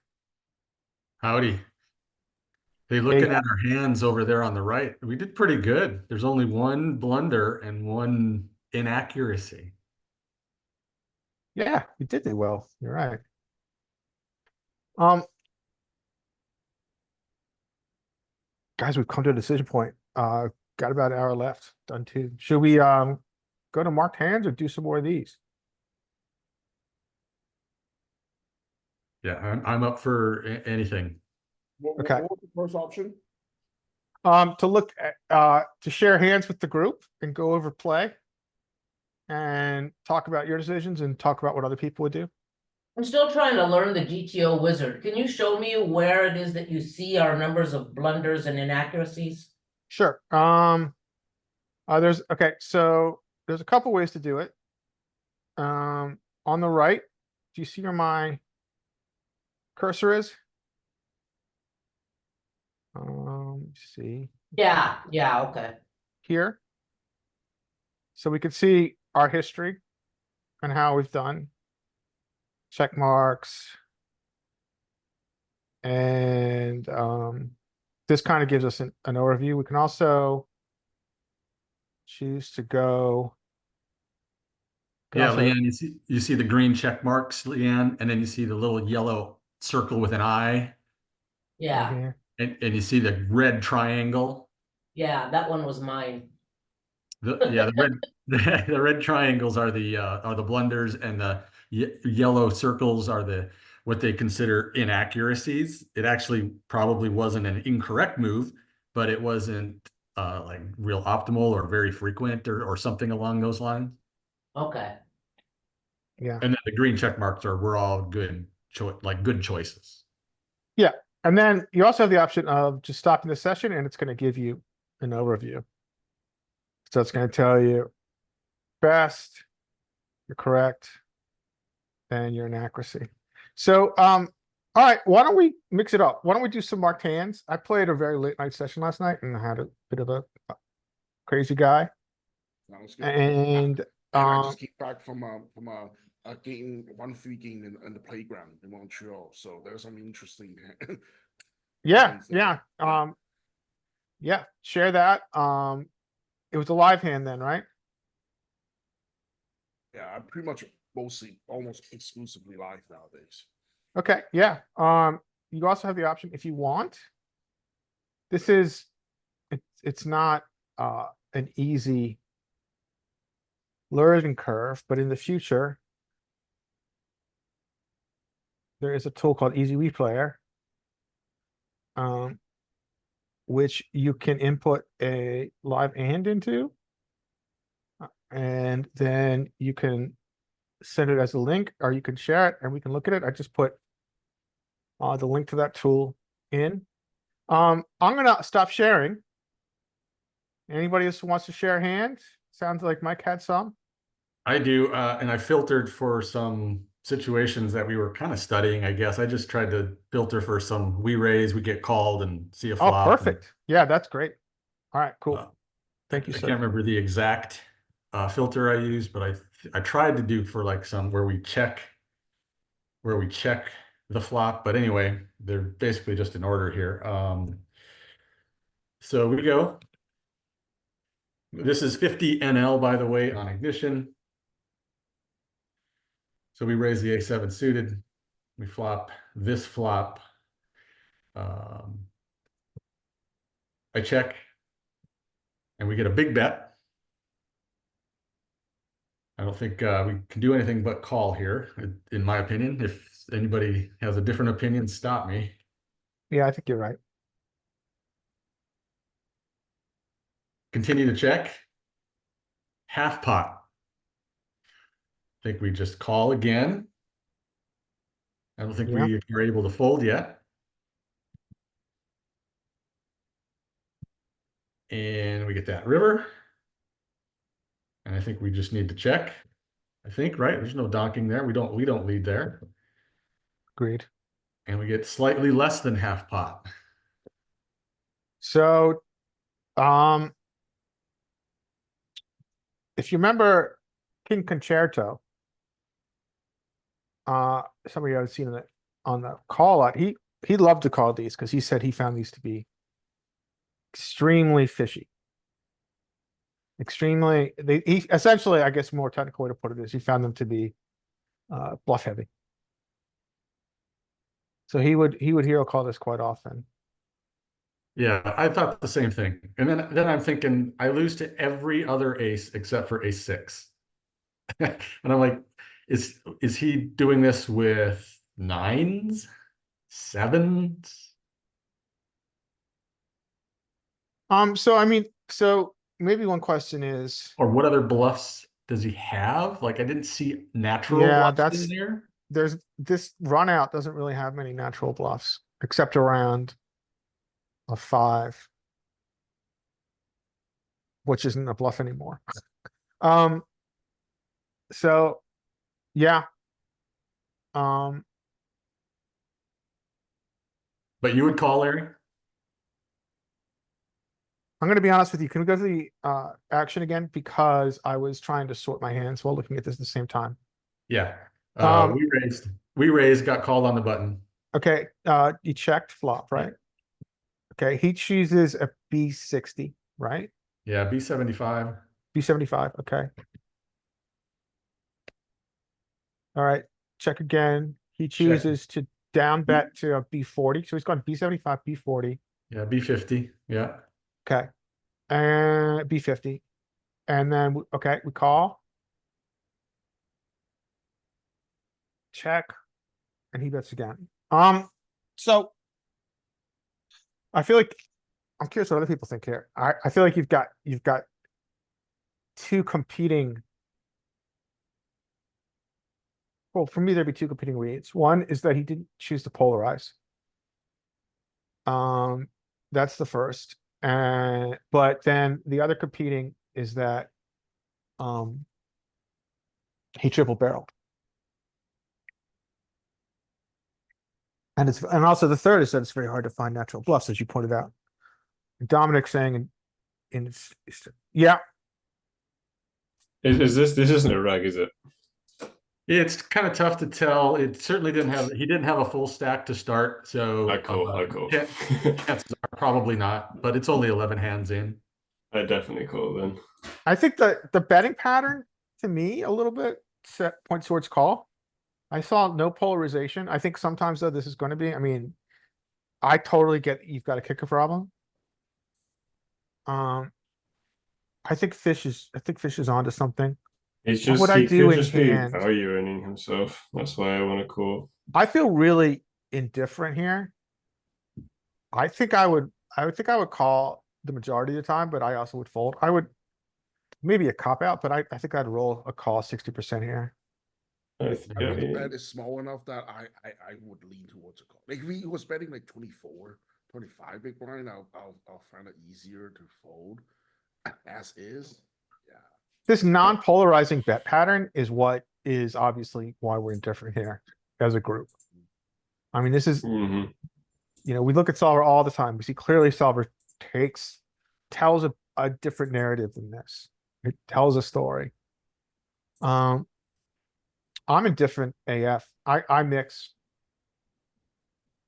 I think I pure call because this is probably a fish, like, or reg, sorry, like 99% of regs are not going to be like have a broken stack. And then the river bet is just weird as well. Like you rarely ever going to bet like third, like reopen the action in position with a third pot on the river. Yeah. So After yeah, I think it's so likely he's just value earning himself with some underpair. Like it could be a higher ace X, and it probably will be sometimes, but like I think most of the time you're gonna call, and either it's gonna be some really weird bluff size or it's gonna be some underpair. Like turn bluff. Yeah, we only got to be good 75 or 25% of the time, right? So Yeah. And I outthought myself. I wound up folding. I don't know what he had. That was last night, so I don't know what his cards were. Okay. Yeah, that's a tough one. That's a tough one. It's a tough spot. should I follow up with, a bluff catch spot? You certainly may. Okay.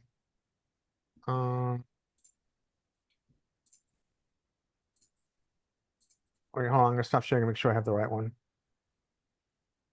Is this it?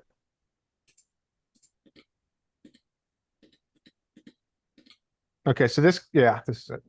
So this is a different kind of animal, but we are essentially making a bluff catch choice on river. But this is different because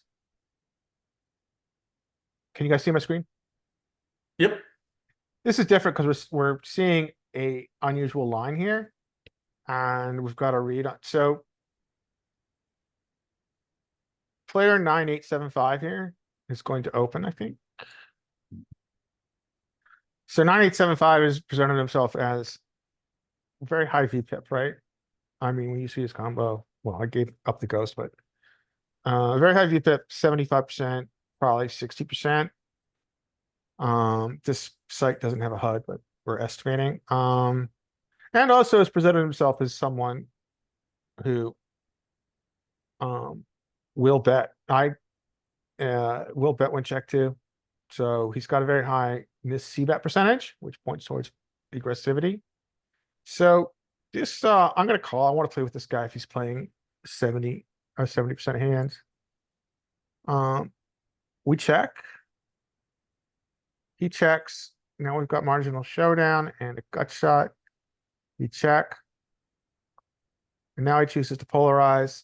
I'm not folding here. Because we got a gut shot and he chose not to bet flop. I think that's probably what most people are going to do here. And we get this very interesting turn, right? So what I'm thinking about here is, well, let's tell the whole story. And he chooses to pot. He chooses to pot it. So I'm thinking, okay, so this guy's got 70% VPIP. And he chose not to check bet flop. And I like my hand as a bluff catcher. Do you guys see the qualities that make this a bluff catcher to me? I mean, if he's player dependent, I suppose. If he's showing himself to be a bit of a kind of a sputard, I'd say yeah, call. But Yeah, I think we get probably, some calls here. Probably not the, probably not the Oh. greatest call. Yeah, I agree. It's not the greatest call. This is, I agree. The other part is that he insta-potted, right? So there was no pause between my check and his pot. And so that points towards, to me, a timing tell where if you've got a full house here, you're going to take a little bit of time to think about, most players will take a little bit of time to think about how to size to maximize the value against a river flush. If you have a river flush here, you're going to think about your sizing in relation to the fact we have a paired board and the value of your flush, but he just insta bet. So I felt like that gave me another tell. And the final thing here is, and I'm curious if you guys think this is important. To me, I've got like the mega blockers, right? Like I'm blocking the straight with the king, blocking king jack. And I'm blocking the flush, 10 of clubs. But does that matter? I think you also have to consider that a lot of his bluffs are probably going to come with a king. So you're also blocking a lot of bluffs. Okay, I could see that. Like low suited kings are probably going to want to, like, that's probably the most easy bluff to find here. Blocking the straight. Yeah. Yeah, I could see that. Yeah. Okay. So I hero. And he's got absolute trash. Wow. So I think maybe the more important reads in the blocker, which I mean, since you've made very good points that this goes both ways, we may also be blocking his most obvious and natural bluffs. Is maybe the most important things here is, okay, identified as 80% VPIP. What happens with someone who's got 80% VPIP? We get to the river with fuck off, part of my language. And the other thing is that he's presented himself who does have an aggressive streak, which probably is more important. And then the third tell to me is the timing. I like having seen the high like VV and PFR. I think you can like 3-bet this hand a decent amount. I don't know how he's going to respond to Yeah, that's a valid. 3-bet. I think you should probably up the percentage of that, even though he is under the gun. Like probably, normally you must probably open fold this, but like if you give him like a button range, which even it's even wider than a button range. Well, he's even wider than a yeah. small blind range. This is a Yeah. this is a muck everywhere. Mm-hmm. But you're right. I mean, that is that's a very, very clever adjustment, is that, if he's going to play 5-4 off and cut off, then we are certainly able to expand our 3-bet range and include hands. I'll be honest with you, I'd rather do it with the suited combo. It which depends I think if he's give going me to more opportunity to overcall or not. continue. Yeah, it depends if he overcalls or not. Like if he does overfold, then this offsuit, assuming he probably is going to overfold if he's opening this wide. Like I doubt he's going to, unless he's like super aggro, like plays back at you. He's going to have to fold so much. Yeah, I agree. And then a combo like some offsuit Broadway or offsuit like raggy ace-x is going to be really good, because it doesn't want to really see the flop anyway. And it's blocking like. So maybe you can, maybe a good portion to add would be like ace 5 off is the first thing that comes to mind, because it does have some, obviously it's got some wheel action going on. I think all of like I'll just play something similar to like a small blind or like a button versus like big blind, just make it wider probably. So loads of the offsuit ace-x, like a bit of offsuit king x, and you probably just pump up the 3-bet numbers. Yeah, so you might go to, well, let's just look at it real quick. Okay, you might go to a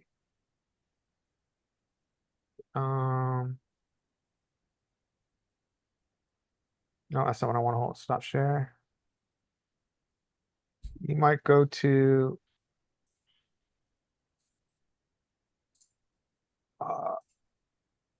trainer.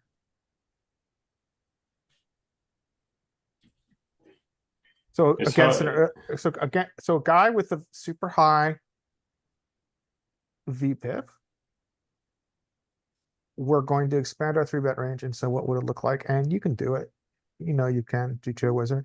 I think this must be the time where it's going to be, I can tell you what it looks like. It would just be like, if you look at button versus big blind, it's going to be down to like king 7 or king 8, and with like queen 9 off, it will have pretty much all of the offsuit ace-x.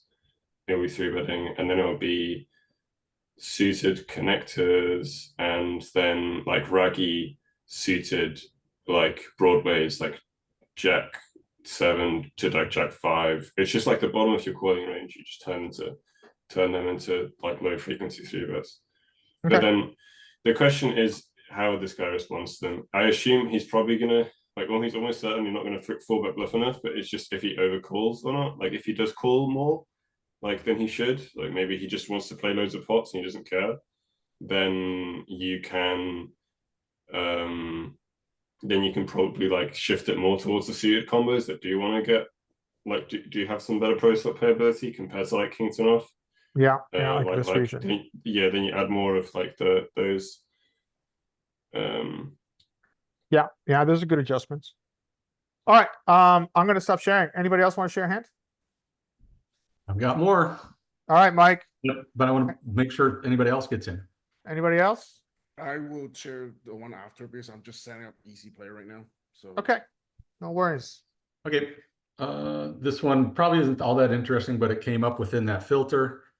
So this one's probably, I think the flop is the most interesting. The villain here, this short stack villain, had shown to be pretty splashy and aggro as well. But So that's this broken stack 35. yep, yeah, Okay. that's the guy in the cutoff. Okay, so I'm sorry. Was there a did someone post here? Yeah, you got Yep, to the post. broken stack posted. Okay, sorry. I think he had just gotten stacked and then wasn't able to post the blind or something, and now he's re-entered the action and had to post his blind or something Okay. like that. Okay, cool. So you got some dead money out there. Yep. Yeah, so I made it 450 pot. Yeah, I think I would have used this sizing. And you get a flat. Yeah, we get a couple flat. We get Whoa. three flats here. This is an interesting hand. So we get this flop. And of course, so here's our first decision. Yeah, this is a tough one. I mean, we're beyond any solver in the universe. 4-way. I'm good as check. Yeah, I think I'm with you, Fish. I think I check. Unless you really don't care about anyone else and you just want to get stacks in with the fish, but you can probably do that over turn and river anyway because it's so short. Dean's checking. Yeah. Yeah, I agree. Or at least I agreed at the time as well. Okay, so this is where I was going to ask you a question. Let's see what happens in the action behind. Yeah, we got that guy right there. And now Okay. at this point, I think we're kind of.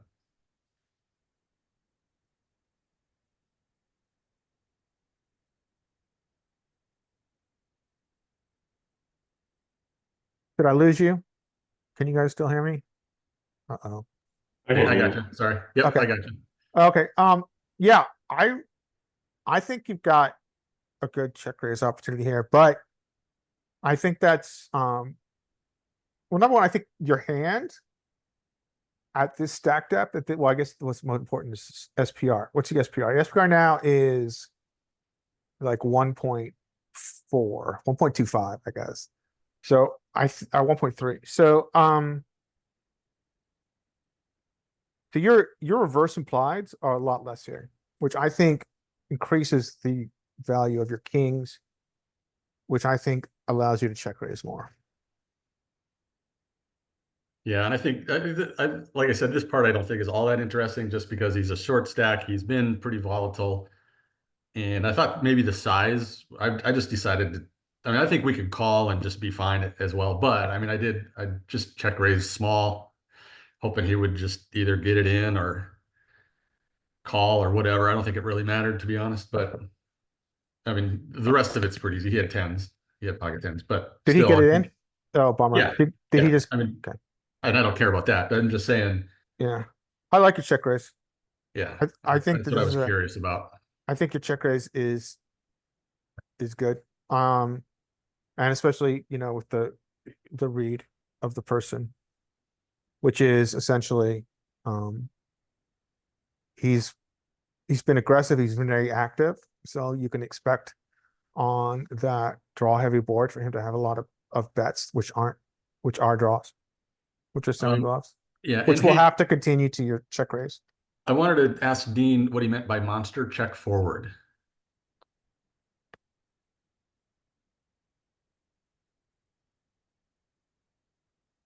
I'm gonna let Gene type, but I'm gonna guess what he's gonna say. So Jaffe had a couple sessions where he did this concept of the check back monster. Oh, okay, check back monster. Okay, that's what I was wondering if that had to do with that. Gotcha. Yeah. Sorry for stealing your sorry for feeling your thunder there, Dean. But then yeah, Dominic was asking, why do we check there? And yeah, I guess it's kind of been answered, but in theory, it's kind of what you do. And I was curious if we should, kind of bounce away from theory and exploit a little bit and just, try to get money in versus guys versus a range and versus players that are going to just call too often. But is it just the one fish or were the rest of the regs? Yeah, they were kind of unknowns. The Oh, only the button is short stack too. Okay, maybe I do want to lead more. I didn't realize the button was short stacked as well. Yeah, so I always defer to, speaking of Jaffe, I always defer to Jaffe here. And by the way, if you're a member of poker coaching, some of us are, can you guys send emails to support and say, can you guys have Jaffe make more content, please? Because he hasn't made any content in a long time, and I'm not sure that he still is. Anyway, I defer to Jaffe here because Jaffe has another, well, the way he looks at this, I mean, we spent a couple months ago, we spent a full month looking at multi-way pots in DTO, Dominic Nietzsche's tool. And we do a lot of checking in this position, out of position, especially against out of position of two players. And what Jaffe said in the situation, which stuck with me, was that, well, I like checking because I like gathering information, right?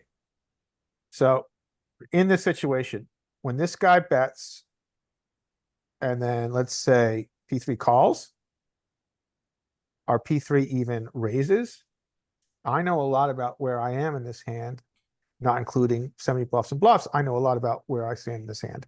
So by checking, we're allowing our imposition opponents to express the value of our hand, the value of their hand, rather. So I mean, that's the argument that's always stuck with me as to why we check out of position multi-way. Yeah, it's a really like appealing reason to do it. The only time I think you could maybe deviate from that is if you think these guys are going to be too passive and check down, and then you're just not going to get enough opportunities to check raise.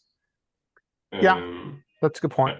And then, but you just want to get stacks in because in general, like recreational players are going to be too passive most of the time. So and also overcalling. So this may be an argument just with kings, like with like kings, aces, and stuff like that. This like super just wants to get stacks in, but yeah, you might have some urgency here to get stacks in. You have a very valid point, especially against passive opponents. Both of them are probably fine. It just depends on your preference, I guess. Really. Yeah. As long as you got good reason. I mean, and also, when we look at these, king high boards had some. This is queen high board, but king high boards had some betting here. All right.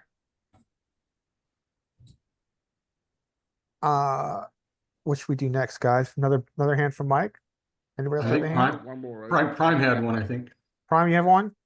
Yep. Give me a minute here. Gonna paste it into All right. the chat. Easy pay the player. Okay. All right. I'll share this for you, and then I'll show a hand. Okay. So, can you guys see my hand? Yep. Okay. See this hand because it's figures. Yeah. Okay. So, cool. Anyway, so context. This 1-3 in the playground poker room in Montreal. Okay, so that there's actually there's like 30 something tables. There's like quite a bit, like it's huge. And the things that most people play 1-2, but like there's like 15 tables 1-2, but there's like 2 tables 1-3. So which is I actually found this hilarious that so many people play 1-2 because the rake between 1-2 and 1-3 are practically the same. So it makes no sense to play 1-2 unless you literally cash trap. Maybe people have bankroll. Yeah, maybe that's questions. Anyways, what is there a max buy-in for? Yes, is there 500. a difference in max buy-in between the two stakes? Oh, absolutely. Okay. Like 1-2 is 300, 1-3 is 500, right? Okay. Okay, so let's go into the hand. So you got nines on the button. Good hand. Yep.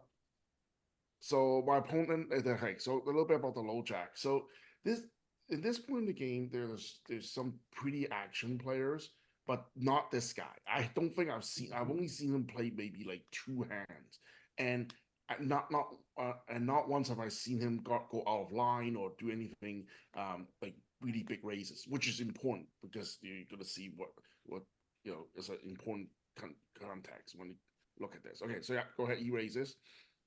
Okay, And so let me ask you another question. What time of day or night is this? Is this like, this is about 7 p.m., 8 p.m. And this guy, I mean, he's played there longer than me. I was started playing there like at like 4 o'clock in the afternoon. So this Okay. is about 4 hours in.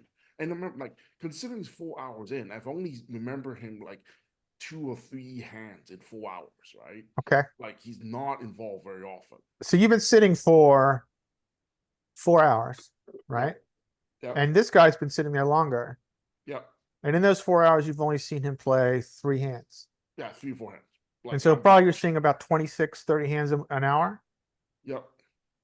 So let's say 90 hands. So he's got a VPIP of 10%. Yeah. All right. Not very often. Does he look like an old man coffee as much as I No. do? No, not that old. He's probably maybe like mid-50s. Okay. Like, yeah, no, but like he's not involved that often. But he's Oh. also not that even when he does get involved, he's not been very like I don't remember any big pots from him or big like hands, like just big action. Not a big action guy. Okay, so we That's can what that's definitely say this is a tight player. Yeah, I'll say Okay. so. So he calls you 3-bet. Yeah. So yeah, all right. You get this flop. He chooses to lead into you. Now it gets interesting. Yeah, exactly. The very fact he leads it was like, I'm like, okay, I am probably behind, but it's one of those things where, you know, like I said, he's tight, but he's not so tight that I would just be like, okay, he's total old man coffee, and I was like, and I kind of figured I was like, okay, I actually want to see what he's doing, just because, like, you know, I was thinking like, you know, I don't think I could fold just yet, because I think he may do this with a hand like ace king, like just something that like ace, you know, ace 10, like ace 10, ace jack, that kind of hand. So I was like, okay, you know, I was thinking about floating, just like to float and then see, and then if like the turn card's unfavorable, then and he bets again, then I'll be like, okay, I can fold. Okay, yeah, so I don't think that, well, what do other people think they're gonna do here? So this is a very interesting spot. What's our stack depth, by the way? So you've got 150, he's the effective stack now at about Pretty much, 150 yeah. big blinds, right? Yeah, he actually has a little more than that, but like, but I'm the effective anyway. 'Cause Okay, I'm all actually, right. So let's say the I didn't SPR, punch in- yeah, I didn't punch the exact SPR, like, no but worries. it doesn't really matter. It's close. So our SPR is 3. Yeah. Okay. So let's say the SPR is 3 and now he's dunked in a 40% into you. Yeah. What do you guys think? I'll look at chat here because I can't see it very well. Dominic's out of there. Dean is out of there.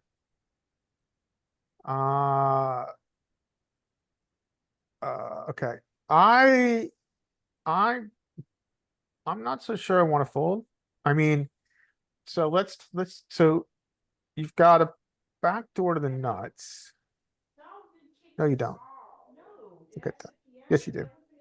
You got a backdoor to the straight. Two ways. And he's B40'd into you. And so everybody's folding in chat.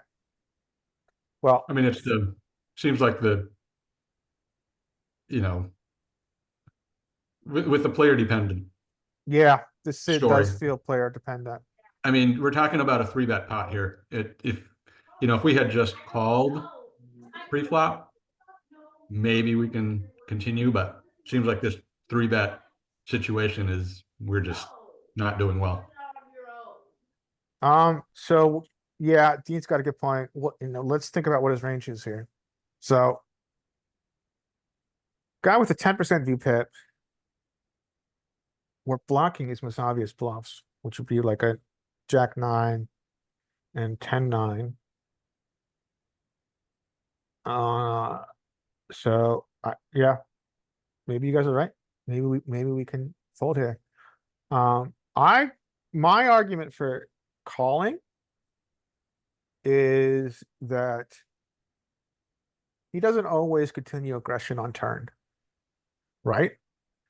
So sometimes if there is any component of his range that is not nutted here, which very well may not be the case. Someone who's playing his face up with this and donking into you, even through that pot, they may slow down on turn, which is going to give you significant information and allow you sometimes to steal the pot. Although here probably we're more interested in navigating the showdown. But yeah, I think that everybody here is making a totally valid argument that we I can agree. Like, just this we is can all exit opposite. early, as the term is. So I'm sorry. So what were your thoughts here? So for me, like, the reason I'm calling here is because I have position, and Yeah. also the the the table talk, or at least I sort of the way that they treat, like I see some regulars treat him, that he seems like a regular. Like, he's not a guy that like, and they, so even though his VP is really probably low, I don't get the sense that he's a super nit, like he's not known as a nit player, like in this. So just wait with the table talk stuff. So for me, I was like, how much do I take into account? But like, I also feel that, like, if he may very well not bet the turn, and if he slows down turn, then I kind of like, okay, just evaluate from there, and I think like I can outplay him. So so that's why I line up. Okay, like, so it you was can awesome. leverage the power of position here, Yeah. and sometimes essentially outplay him. And I think there's total validity there. I think this is Yeah. Oh, this is out of position. Now it'd be easy fold. yeah. If I'm out of So position, okay, you get a very interesting turn. Let's see what he does. So yeah, so this was what I was talking about, guys. So sometimes we're going to get this check on turn. He's just, I think he may have just nutted up. We're blocking it, but great majority of time, I think someone who's going to donk river, or I'm sorry, donk flop, is going to play face up on turn. And I think now, for whatever reason, the value of his hand has gone down. And so, now we have a myriad of options available to us. Everywhere from small bet, big bet. Yesterday we were in a similar spot. And Sutton was talking about big bet here, like a B75. yeah. What do you guys think? What would you guys do here?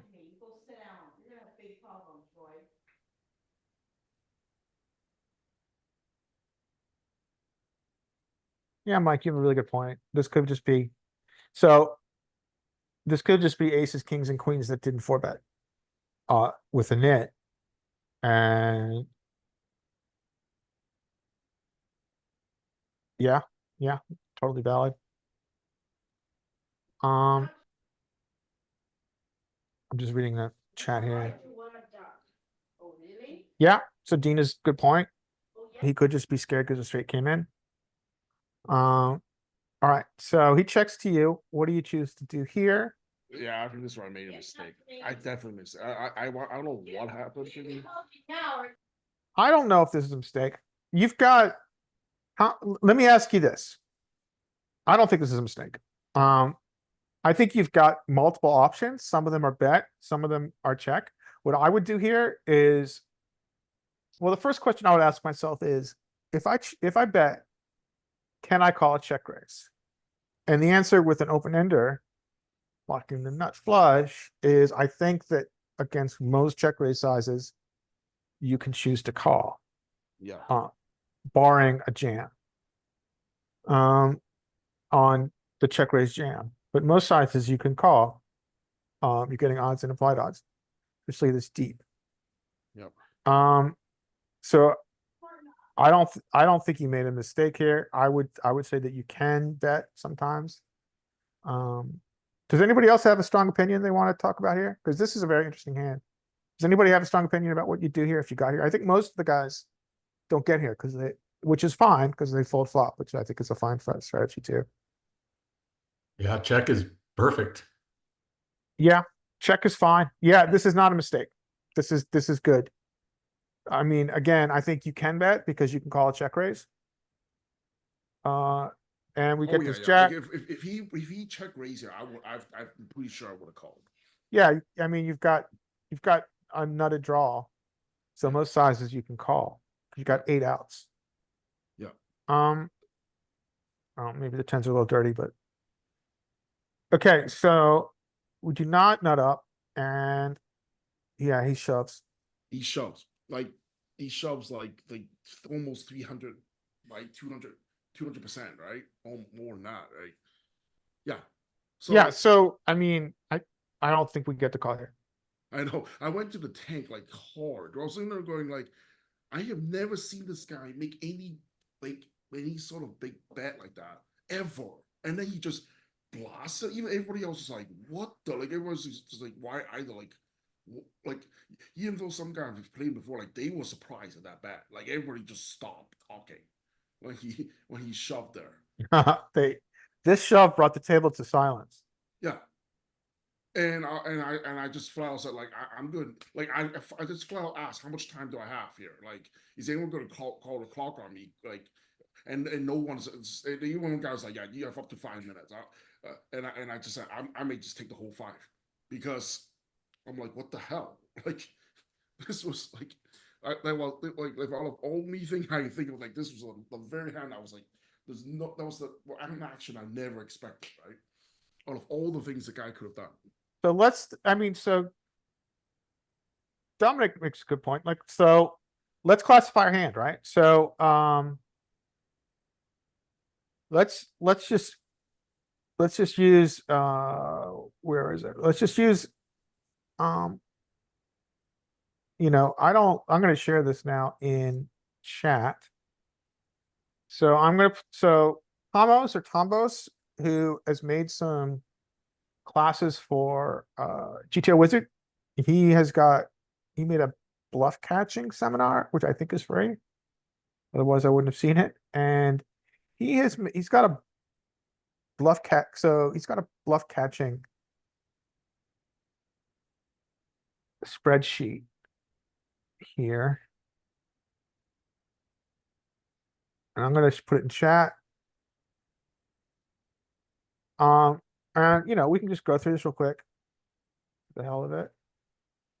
So you're not beating value, right? This is a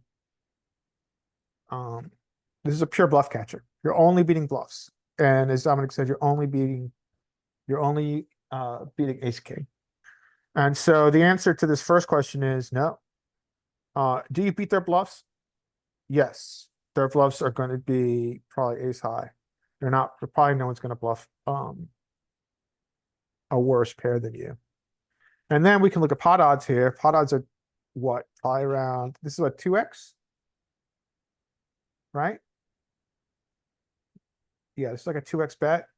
So pot odds are ridiculous. You are facing a 200% bet. So that's like your pot odds are approaching 40%. So yeah, I mean, you can overfold here. It's not overfold. You can happily fold here. Which I assume you do.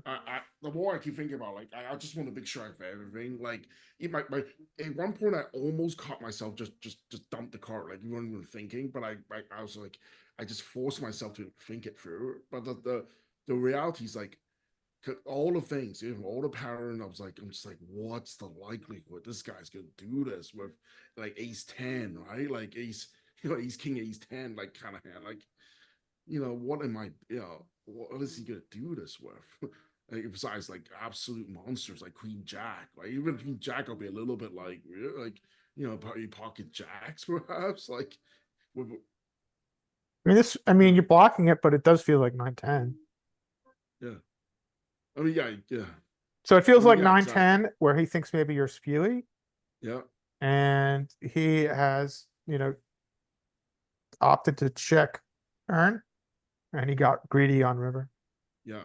Now, also, what's interesting was that, like earlier on, like just a few hands before this, there wasn't like I was not in this hand, but there were guys that they were doing this like 3-bet, 4-bet shoves of like top pair, like middle kicker. But that's So, like, not. I mean, as Mike put in the chat, player profile does trump blockers here, and that's a very good point. And put, player profile does actually, I think, trump a lot of what we went through. I mean, it's just his player profile is that you saw him play 3 hands over 90 hands. Yeah. Yeah. Like one hand that I thought that he might have is actually pocket nines, but the fact that I have pocket nine makes it really hard to put him on that hand. Well, it's one Like, combo. Yeah, exactly. Right. I'm just like, and even when he shoved like that with that, I'm like, so at the end, I did fold. I fold. I Yeah, was like, I think it's a good fold. Yeah. I And mean, then, the only adjustment I could make here that I would consider, and not everybody likes this play, is on turn. Yeah. Let me see, you got 50 bit in, 60 Yeah. in. Yeah. I would bet maybe 20 bigs here. Right. Small bet. Yeah. Yeah, Dominic can go next. We got time. Small bet, and that's what I was then thinking. Yeah. If he check raises again, most check raises you can call because you've got nutted equity. Yeah. You're drawing to the nuts. So some outs are dirty, but other than that, I think your check is great. I think you played his hand fine. Yeah. Anybody else have an opinion? Yeah, I mean, I would just yeah. flat pre-flop myself. I wouldn't 3-bet it. That's valid, That's valid. That's valid. especially against his player profile, Mike, where he's got let's say a 10% VPIP. Yeah. I think so. I think the free bet. Yeah, no, but also the thing is that, like, I don't understand that when I notice that when there's no 3-bets, there were a lot of callers. Like when it was just a raise, I especially when there's a raise like and a caller, there's a unusual amount of activity that from people that like to squeeze. So I was actually, because of that, and because a fair amount of like just single raise pot go multi-way, that's what partly drove me to 3-bet in this case. So I think there is an argument for 3-betting to disincentivize the blinds to be in the hand and take it heads up. I agree. Yeah. So that's what part of the reason I came into that play. It's like, let's put it this way, if I have pocket sevens, I probably wouldn't 3-bet. Like 9's pretty much right at that cusp. Yeah. That's why I want to. I think a 3-bet's fine. Yeah. I think it's good, especially if if you've been at the table 3 hours, you've seen a lot of hands go multi-way. Yeah. By 3-betting, you're incentivizing a heads up pot. Makes sense to me. Dominic, I'm gonna do a hand and then I'm gonna hand it to you. Just before I do that, I want to review something. So at the end, so after the game, that hand, I was talking with some people nearby, so I had pocket nines, and then like after a while, I asked my opponent, what did he have? And he goes, and he goes, he claimed that he had pocket nines, and I'm like, Yeah, bullshit. I call bullshit. I don't believe it. First of all, Yeah. and also the fact that I think he must have heard that I was telling other people that I had pocket nines. So I just don't believe it. I'm like, Yeah. you and then he's talking as if like I could have put him on that hand. I'm like, there's no way I'm putting you on that hand, especially when I have pocket nines myself. Like, give me a break. One hand. Wow, I was like, but I just thought it's funny, like how some of these table talk can go sometimes, these live games. Yeah. All right. Here's my hand. I've got ace king suited in the small blind. We're facing this action before. What size are you going to use here, guys? 15. Yeah, I think that's it. I think we mind meddled on this one. Yeah, I went 15. So I think versus a 2.5, it's 14. So 15, I think, is fine here. Now it gets interesting. So we've got this broken stack in here, right? And they choose to flat behind a squeeze. We do not get the flop we were dreaming of. However, we did squeeze. What do you think the options are here? Check fold. Depending on sizing, obviously, but yeah. So I think you're right. I think that we can easily check here. The way I was thinking about this in game was I was thinking about 4-bet pots and how we have a very high c-bet frequency in 4-bet pots. But that got me into trouble here because number one, we're out of position. And number two, the other thing I didn't think about is that when I envisage the c-bet calling range are the squeeze calling range of these two players, I see a lot of queens. Yeah, there's a lot of queen X for sure. I still think you can see that sometimes though. Just like do 25% or something really small. 20% even. Just like 10. Yeah, so I went like a B33. So this is an air, right? And this is the story of poker. We get a fold. How are this guy shoves? Now. Yep. Uh-oh. Yep. Pot odds. What are Exactly. they? That's where I was getting. Does anybody else have any strong thoughts here? Can we fold here? Is my first question to the group. Well, let's figure it out. You got, what's your pot odds? You got About 22%. Then if he has anything that's not value, then it's a call. Yeah. So with these pot odds, we've got our 6 outs is enough to call. Yeah, so we are 24% using the rules of 4 and 2, and we just have to call here. You may not have 6 outs, so if he has king, queen, or ace, queen, huh? Yeah. Yeah, but that's true. But I think the way that we approach this strategically is that since we don't know what his combos are, we usually don't calculate pot odds versus equity with blockers because we don't know, especially with what a range would look like, which is a flatting behind a I think there will flatting be a behind a lot of squeeze. king queen and like there's be some ace queen and king queen here though, quite a lot, I think.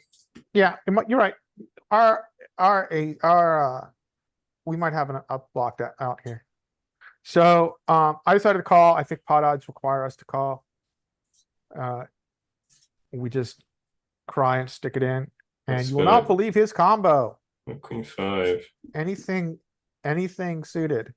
So we have the odds to call here and lose more money. Unlucky. So really, obviously, the decision point here for me is here. And in retrospect, I think Dominic's right. I think a smaller size is better here, which probably would have allowed us to get away when he chooses to jam with his queen 5. And it's multi-way. And so I was pushing my aces and kings advantage here too much. And so I kind of screwed myself, if you would. I think the better play here is probably check. It's just what I said before. Well, even this is different, it's on SRP, but check and see what develops. And this guy's going to jam, and then we can just happily fold. So I think a bet here is fine. Bet should be smaller, and then we avoid getting ourselves into a pickle where theory pot odds require us to call.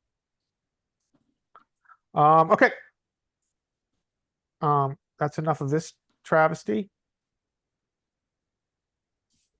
I'll pass it on to you guys. Want some more check raise situations? Sure. Yeah. Dominic, do you have one ready too? Yeah, I can share if you want. Okay, Dominic, why don't we look at Mike's yeah. and then we'll do Mike, and then we'll do yours. Whatever, whatever you guys want to do. All right, 8s, check raise situation. So you've got is this a limper or a poster, sir? Okay, there is a poster, broken stack poster over there, first hand for him. And yeah, so he checked. This feels like pretty natural, kind of open here. I Yeah. don't think we should fold, right? I mean, I'm sure solver says we can fold eights in that position, but I'm just always. I think that I want to steal this dead money. On it. So I would make this play. Mhm. I mean, in the end, when you look at it, what is poker about? About stealing the blinds. If we didn't have blinds, we'd all just play aces. And so you've got now even a fatter blind. It's one big blind bigger. So yeah, I think this is a play I'd make. Okay. Pretty good flop considering the texture. Yes. I Very know good flop. for me, I'm just pretty much always just gonna check this flop. Gonna be checking range here.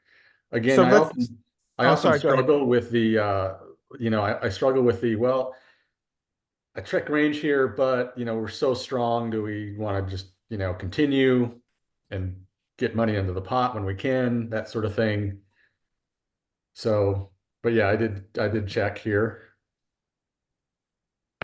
So And my we did- question for you is, if this was an SRP and you got this EP RFI and then you got this EP flat, are you going to check this texture regardless of your combo?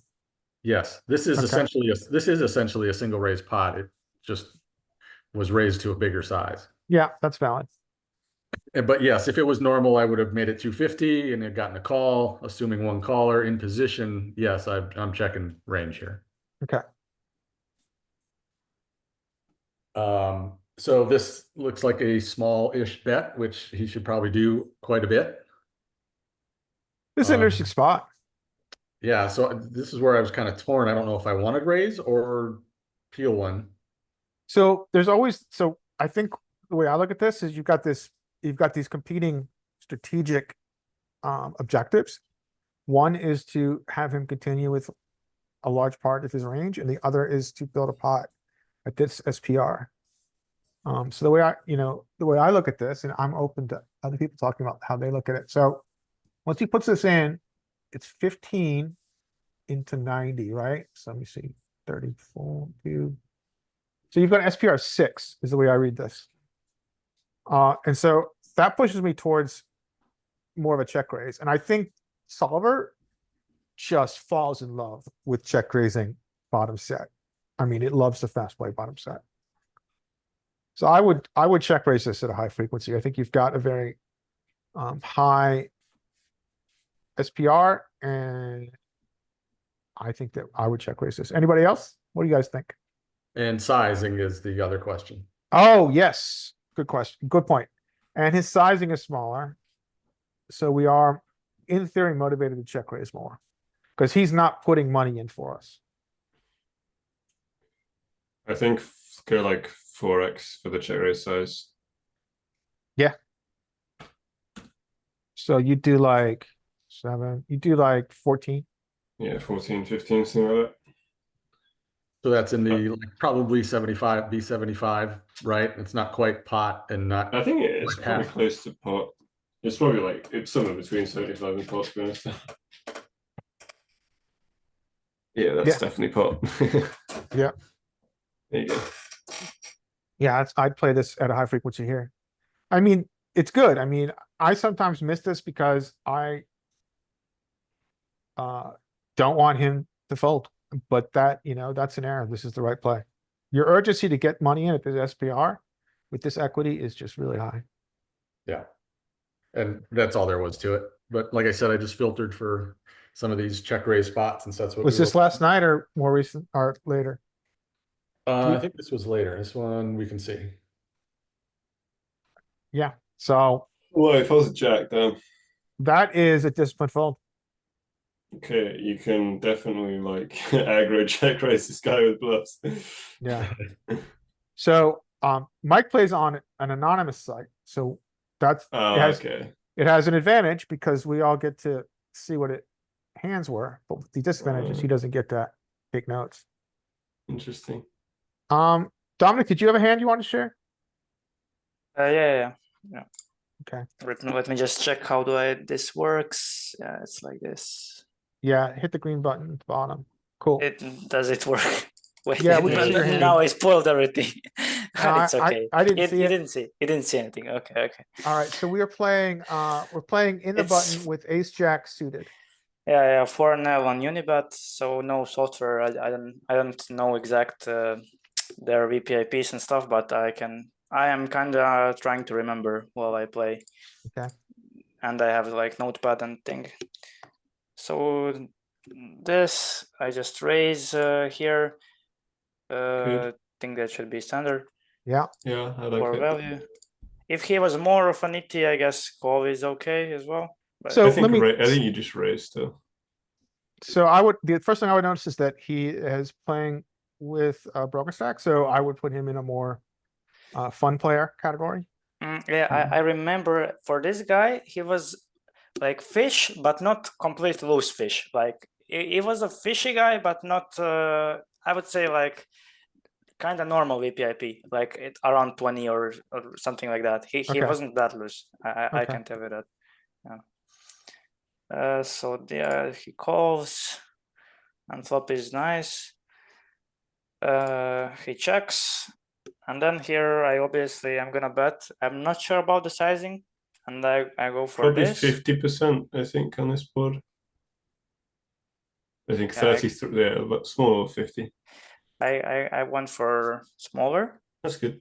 Well, when I'm not sure, I just go smaller. If it was Yeah. if it was more wet, like maybe I don't know, 6-7 queen, which is a little bit more wet than 3-6 queen, right? Then I would go a bit bigger if he has like, I don't know, 10-9 suited or something. So I charge that more, and then he just calls, and then here is the interesting part.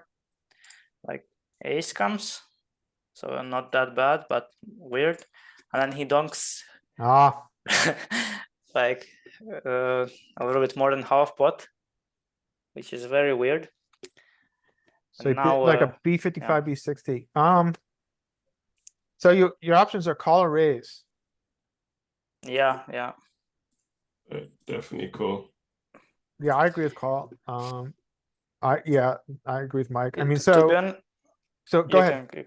I was honestly, I wasn't even thinking about jamming here. I was just okay. I have a showdown value, and I have odds to improve even more. So I'm just gonna call. I wasn't even thinking about raising. Let's ask the group a question here. Are there any raises here in position to this turn donk? And I don't think so. The only ones that I can think of, Like king, jack of diamonds or something, but yeah, the combo draw. What about? Well, you never have sixes here. I don't think when he's this short stack, I don't think we really raise. When if we were deeper, then I guess yes. But when he's short stack, we don't have fold equity really that much. I don't think yeah. you need to play raises. If I was going to play raises, it would probably just be like queens. That's it. Yeah. I don't need to balance against the fun when player. he's short stack, we don't need to raise with this, like especially as you said, queens is good, and maybe like pocket sixes if I have them. But if I don't, I can't have them obviously if I raise here. So I wouldn't raise queens here because you're blocking his value, which is going to push this donk more towards a bluff. I think you just might get it in there. Yeah, you just get it in. And then we never have sixes because I don't think we 3-bet that, but if we did choose the 3-bet sixes, then the only thing I would think I would want to imposition raise here is sixes. Unblocking all his continues. Unblocking all his queen, I'm blocking his diamonds. That's the only thing you I would could think. just click it back and then watch him cry.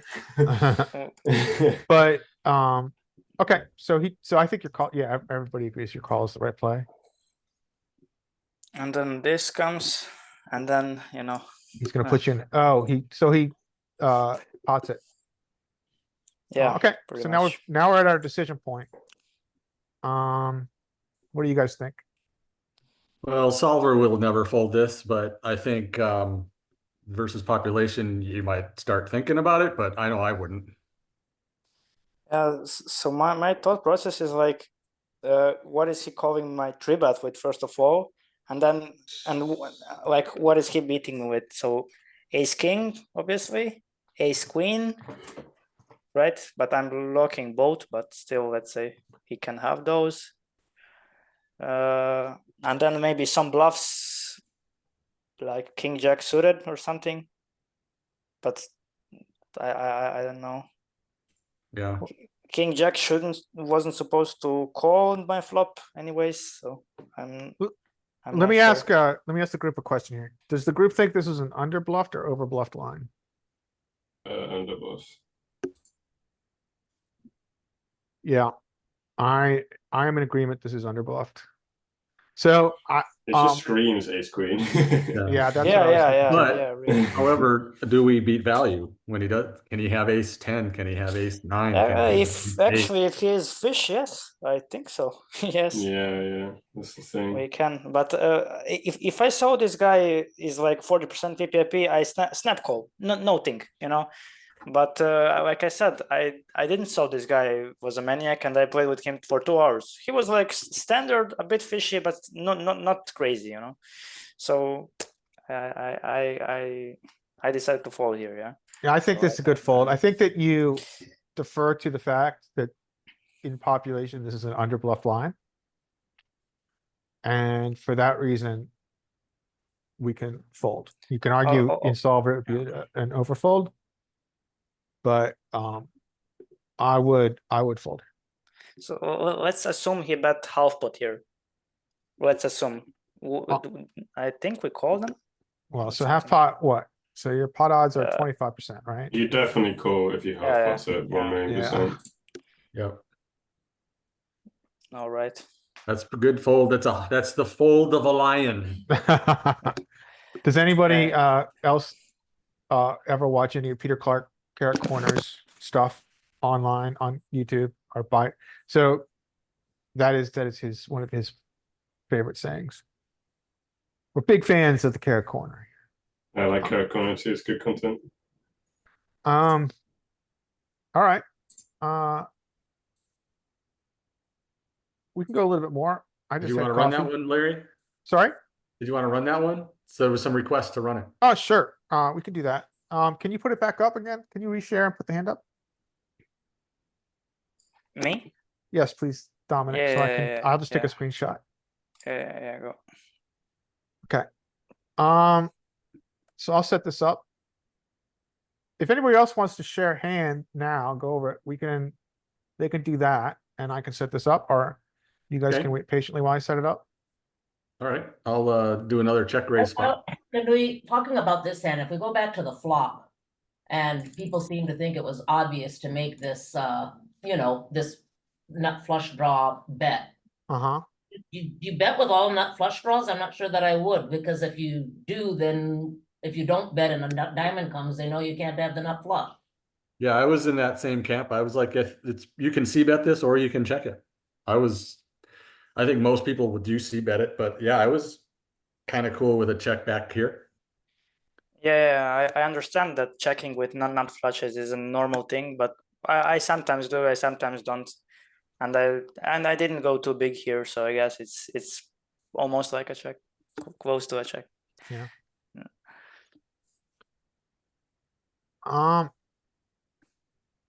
Okay, so if you stop, I've got a screenshot. So if you stop sharing, Dominic, Mike can share, and then I'll put this hand in solver so we can look at what solver does here. Okay, so just another check raise spot or check the flop spot if we do get called in position. Get this flop. Another situation where I'm probably going to be checking range here again to these positions and that board. And we do get a bet with half pot size. And I did decide to check raise. So I always wonder about sizing. Probably bigger on this board. Go bigger. Yeah, I think so. It's just I think generally on low boards you go bigger here Yeah, because and you're right, and we're deeper too.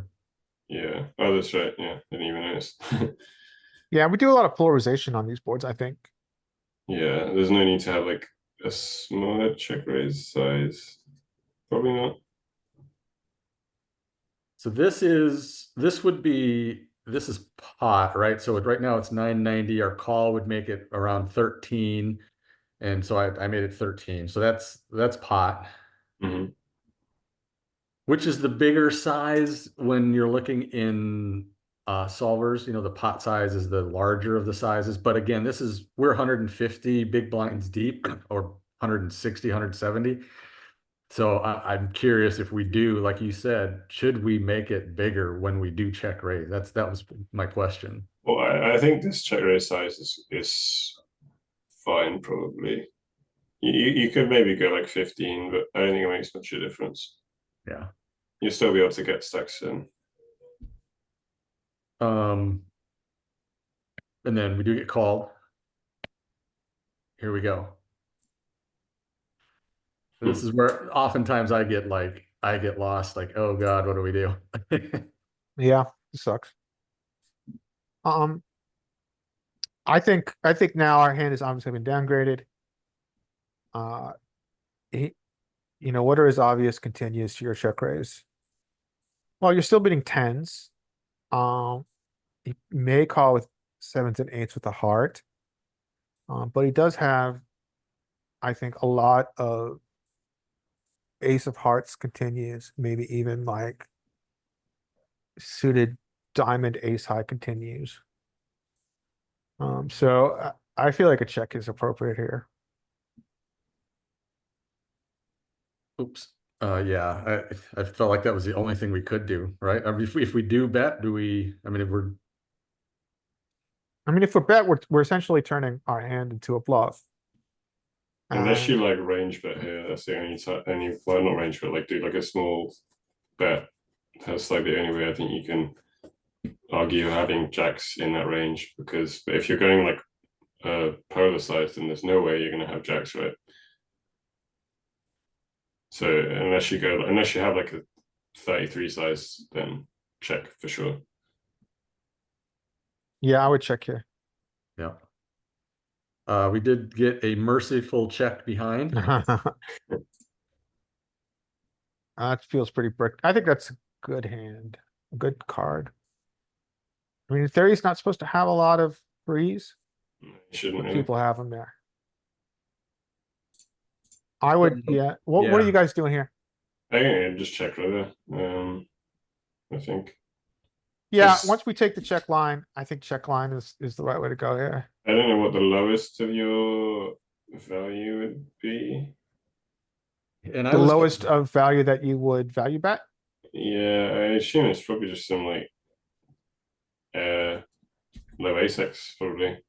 I agree. Like your ace nine of Good. diamonds, ace nine, ace 10 of diamonds. You have some ace4, ace5 as well. Yeah, good point. Ace3. No, ace3 is like cheaper actually, but You've got some interesting combo draw check raises here. I think the mistake I made in game here, of course, I'm multi-tabling, so I've maybe gotten to this point and didn't remember the action of the check raise, which is going to filter. Like if he has like eights with a heart, sevens with a heart, tens, I suppose, could get here. But I was thinking a block bet could get called by some of those. yeah, maybe. Yeah, I can there. see the argument for that. It's I mean, probably the not other- the worst, to be honest. Yeah, the other thing is that this will clarify his range, right? I mean, when you use the blocker sizing here,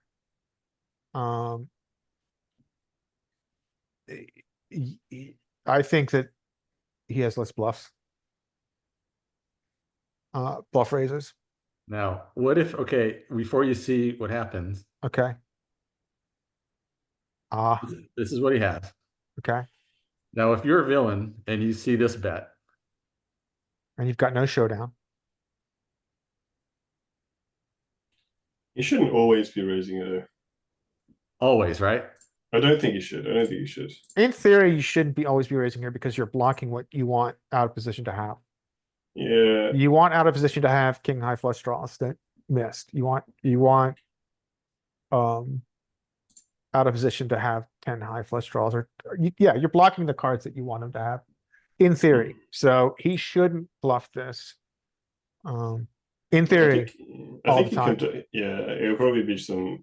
So who knows what percentage? Probably let's just guess like 50% or something Yeah. like that. But yeah, I don't think you can raise it all the time. Yeah, like, it was good. He folded, but Also, because in general too, I don't know if this is the case with you, but the block size is not really going to have many bluffs in as well. It's not going to be well protected with nuts. It might be protected with nuts, you never know. But I think the most important thing is, well, the most common thing I find anyway, is that the block bets on the river are much more skewed towards like hands like this, like jacks, maybe queens, even kings, I guess, rather than. well, for sure. I think that's the nature of the size. Yeah, Right? yeah. But Yeah, I agree. I mean, so I think your argument is that this isn't appropriately balanced yeah. with humans versus what solver's going to do. Yeah, which maybe skews his idea as well for if you can. Which means all of us, all of us should have aces here sometime. I think not like nines. Nines would be interesting. Yeah. And I try to do that, but when you get here, yeah, you want to get max value, especially if you're a pot. Yeah, I think it was playable. I think it was good. Yeah, I think this is a well played hand. Okay, yeah, good, thanks. Yeah, oftentimes it's the sizing on those check raises that I always either mess up or shouldn't be raising or should just call or whatever. The thing I'd be like worried about is like some people really love to attack sizes like that. If you know that they're not going to be balanced, like I love to raise like block bets on the river when I know that they're going to have too many like of those, not enough traps included in it. Yeah, because it just puts insane pressure on them. Yeah, you're right. I mean, most especially with people aren't going to do that though. So the block bets may be better than theory. especially with what we were just talking about, which is the block size is unbalanced out of position on river. And goes more towards marginal value. By the way, Dominic, I assume you're in the UK someplace or in Britain? I'm from Croatia. Oh, you're in Croatia. Fish, you're in Britain someplace, right? Yeah, I'm from England, yeah. So I just wanted to express my condolences to Sunday. Thank you. What a beautiful goal from Cole Palmer. Thought Yeah, that was going to see you through. That was an amazing goal. It was a great moment. For everyone else, the Euros final was on Sunday. All right, so maybe we'll finish off with this solve. So just to remind people here, this was I think Dominic's here. So Dominic has ace jack of diamonds. Yeah.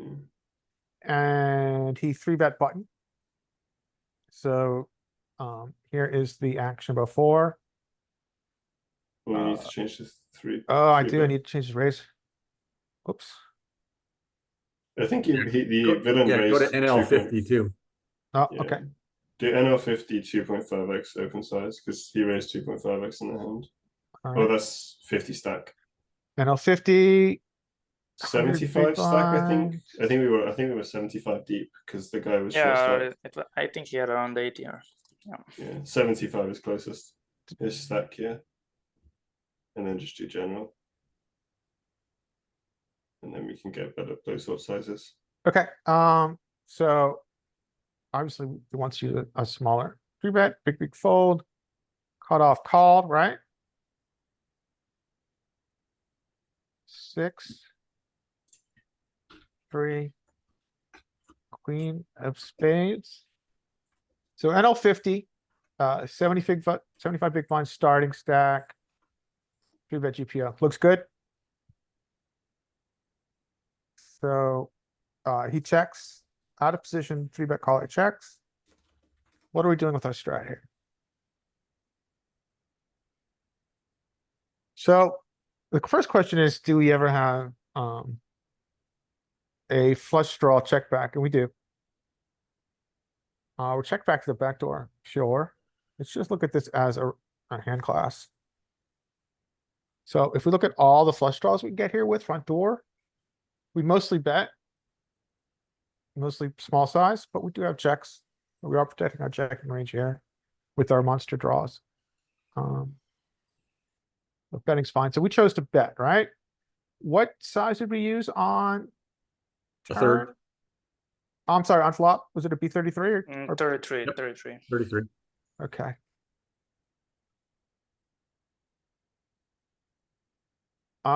And he called, correct?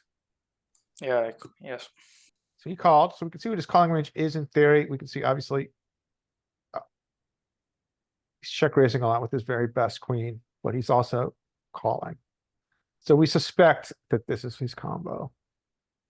Now this is where we're probably gonna go funky here, It's definitely gonna not have. It's not because gonna we're have not dunk gonna range. have dunks. Yeah, Yeah, we're not it's got gonna like have 0%. dunks. So this is, we may just actually be coming to a dead end here. Yeah, we just don't have dunks. You know, we really can't continue in this because this is not gonna be solved for. But let's just take this and say he checks. So we're off the hand because we just don't have dunks here. Because this card is so good for you. So what are you supposed to do with your ace jack? So what we can look at here is check raises, which might be more interesting. So we pure bet here. We pure continue bet here, and but we size down with our ace jack. What about all of our top pair, our new top pair? So we're almost always using small size here. We're not using a polarizing size. This is like a change in board texture, new top pair. So we're always sizing down using a small bet. Now this is where it gets interesting and plays into our check raise theme of today. So if we choose to B33, excuse me, which is our most common size here, and he uses his most common check raise size, which is a big one, right? And which is, by the way, ace queen is most likely choice, which most likely was also his, what we think he was holding. What are we doing with our ace jack now? So let's look at the whole hand class. So hand class is top pair. We're never folding. Now the question I would have, and I'm curious what you guys think. When we look at this ace jack, do you guys think we've got shoves here, right? We're going to see that. Do you think our shoves are more composed of the nut flush draw? Or are they composed of the non-nut flush draw? I guess no flush draw probably. Yeah, I think it's going to be nut flush draw. With our ace king and ace queen. Oh, is it not? So I think when we look at this and we look at the ace jack and the ace It's king, not. it's not. Okay, let's find out. Oh wow, that's crazy. Here we are. Yeah, backdoor. I thought it was going to be. What about backdoor? Or no flush. So my guess here is that if we go back and we look at what he is raising here, and we look at what this is composed of. This is us. Oh, sorry. Cut It's off the bet the here, cutoff check raise. Yeah. and we look at what's composed in this range. It's so much of the front door, we don't want to block it. Yeah, you're blocking the bluffs. We're blocking their bluffs. All right, so he raises. I think in theory though, and in practice though, raising ace jack here is suicide. Because this range does not compose enough bluffs. Like they're just not gonna ever have this like balanced raising range on the turn probably. Yeah, Like so if you let's look at the hands that they have to raise with, So his, if we look at what he's raising here, You have to raise second pair, like or third pair. Sorry. so he's not, yeah, this is never 9-8. This is never 10-9, Yeah, you might have some of those flush draws, but 8-7. Like these are his worst check raise bluffs. 6-5, yeah, like no one's finding 6-5 in low stakes. yeah, You don't think to turn third pair into a bluff enough. yeah. So, It's- so he bets, let's say we call, right? Let's take this. Let's see, yeah. So in position calls, we're always gonna call, obviously this hand, not always, we just saw. Oh, we'll always actually call. So we call. And 4 of spades. He jams. This is different. He jammed a lot bigger. Yeah, it's pot in the extra hand. And so because of pot odds, which are here and are 23%, This is like NDF more so in this situation for the solver. yeah, this is becoming an MDF game now. And so our top pair just calls at some frequency because of pot odds / MDF. Okay. I'm gonna stop sharing. I'm happy to look at another hand if anybody wants to, or we can call it. Up to you guys. Anybody else have a hand of burning interest they want to share? I can share one more if no one wants. Okay, let's do one more hand. Is everybody cool with that? And then we'll Yeah. call it. So last Yeah. hand. You are more than welcome to share. Just a second.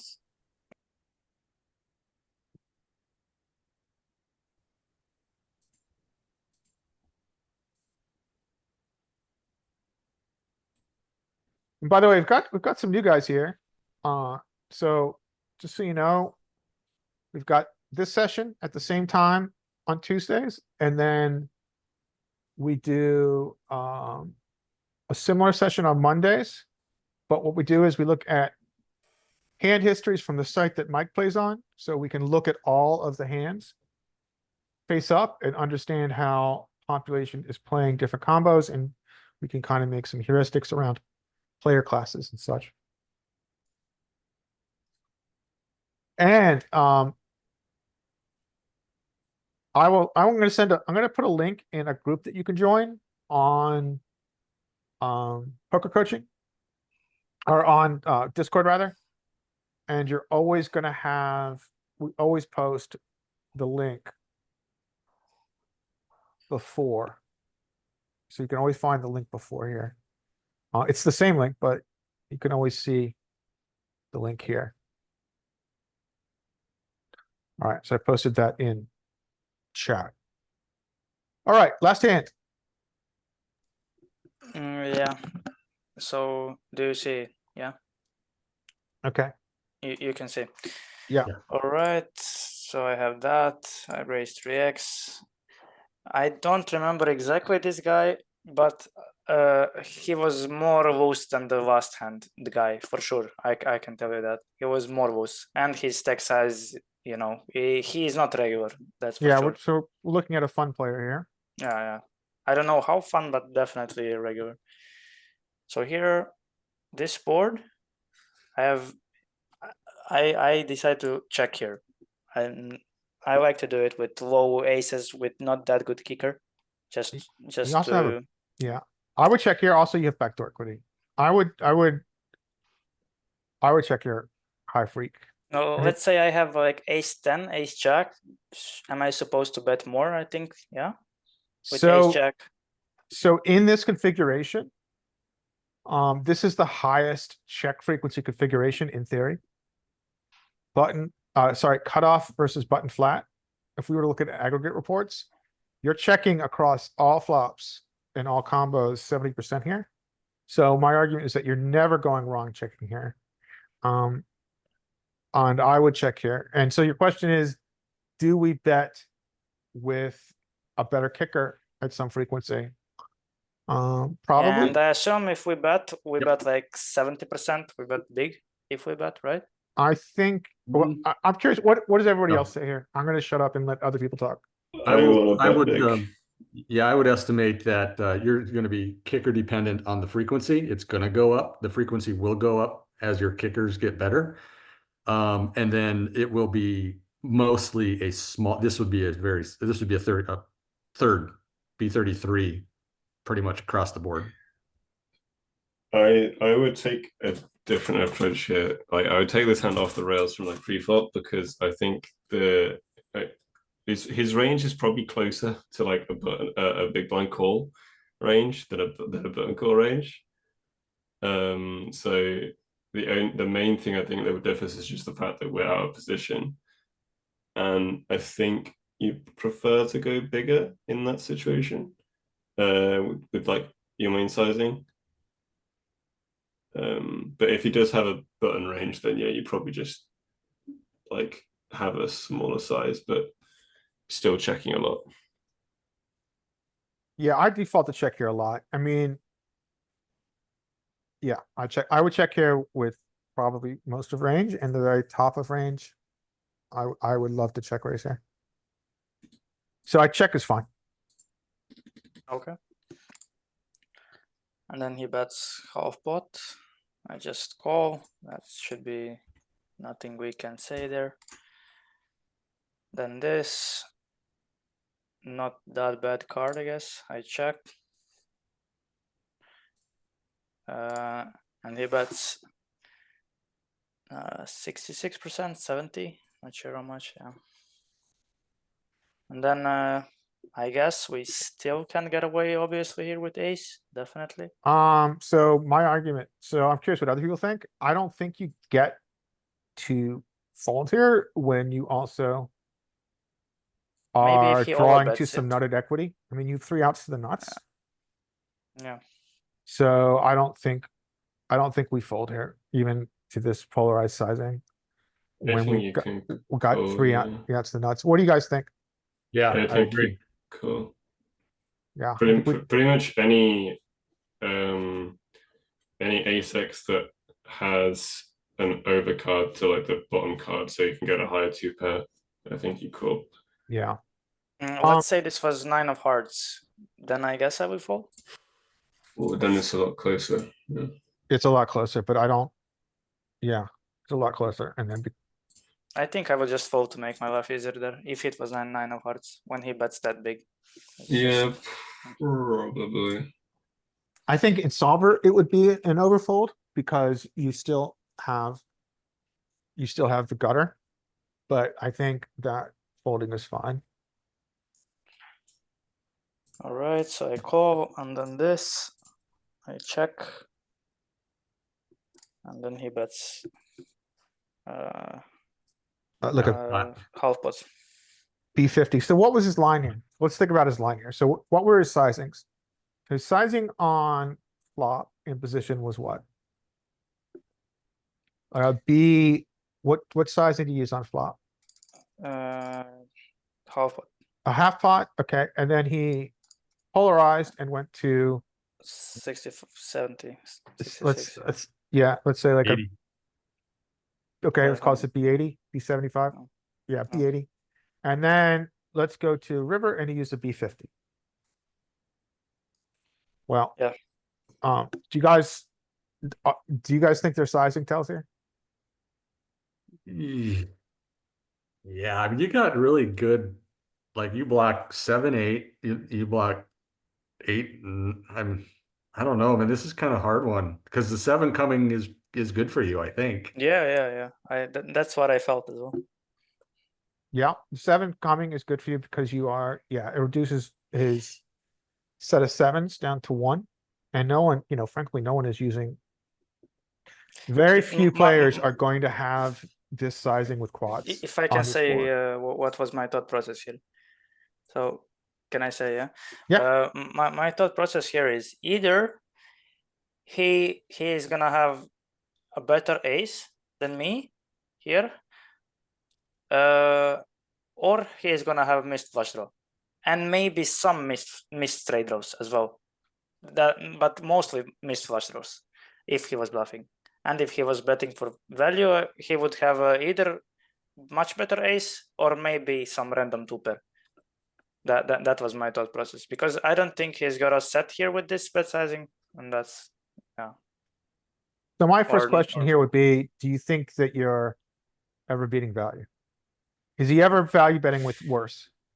no, I don't Okay, think. I'm so betting then value. you're in the It's pure close, bluff but catch no. space. Yeah, You're yeah, probably yeah. chopping with value sometimes. Yeah, Maybe. Yeah. yeah, that's a good point. And then, so you got a pure bluff catcher. So then the question is, what are your pot odds? And your pot odds are essentially 25%. So I need to be good here 25% of the time, right? Yeah, and so you have to ask yourself the question, are they bluffing here more or less than 25% of the time? I think yes. Honestly. Okay, I think so more than 25. Yeah. so then I know, so using just that simple, so we've now removed two components which are important: player class, player type, and And the player population was a bit more tendencies. loose. Yeah. A player was a bit more loose than, but not too loose. Okay, so to me that's important because that tells me that he's got a bigger bluff quotient because he has combos that he has a greater amount of combos that have missed. He has stuff like, I would argue, if he's looser, he would have stuff like, what would be something? He has like, 8, 9 of hearts. Yeah. Which we obviously beat, which he's merging and turning into a bluff. He would have maybe suited gappers. Like, I don't know. He might have 4, 3 hearts. So I think if you put him in the bucket of having a higher VPIP, maybe, somewhere around over 35, then I would lean towards call. I think I call here. And I think I Yeah. lose a lot, but I don't have to win a lot. Yeah, exactly. I did call here, and yeah, he had this. But I wasn't feeling bad, honestly, because I really figured that my call was reasonable. So especially with that sizing. Yeah, exactly. Nice hand. Yeah. All right, guys. Are we done? Quite a good session, I thought. Again, guys who haven't joined us before, I put a link in where you could see you join that Discord, see the post. It's at it's the same time, Monday and Tuesday, which is 12:15 p.m. 12:15 in New York. And I hope to see you guys next week. Thanks, Larry. Yeah, no worries. I thought a really good session. All right, GG guys.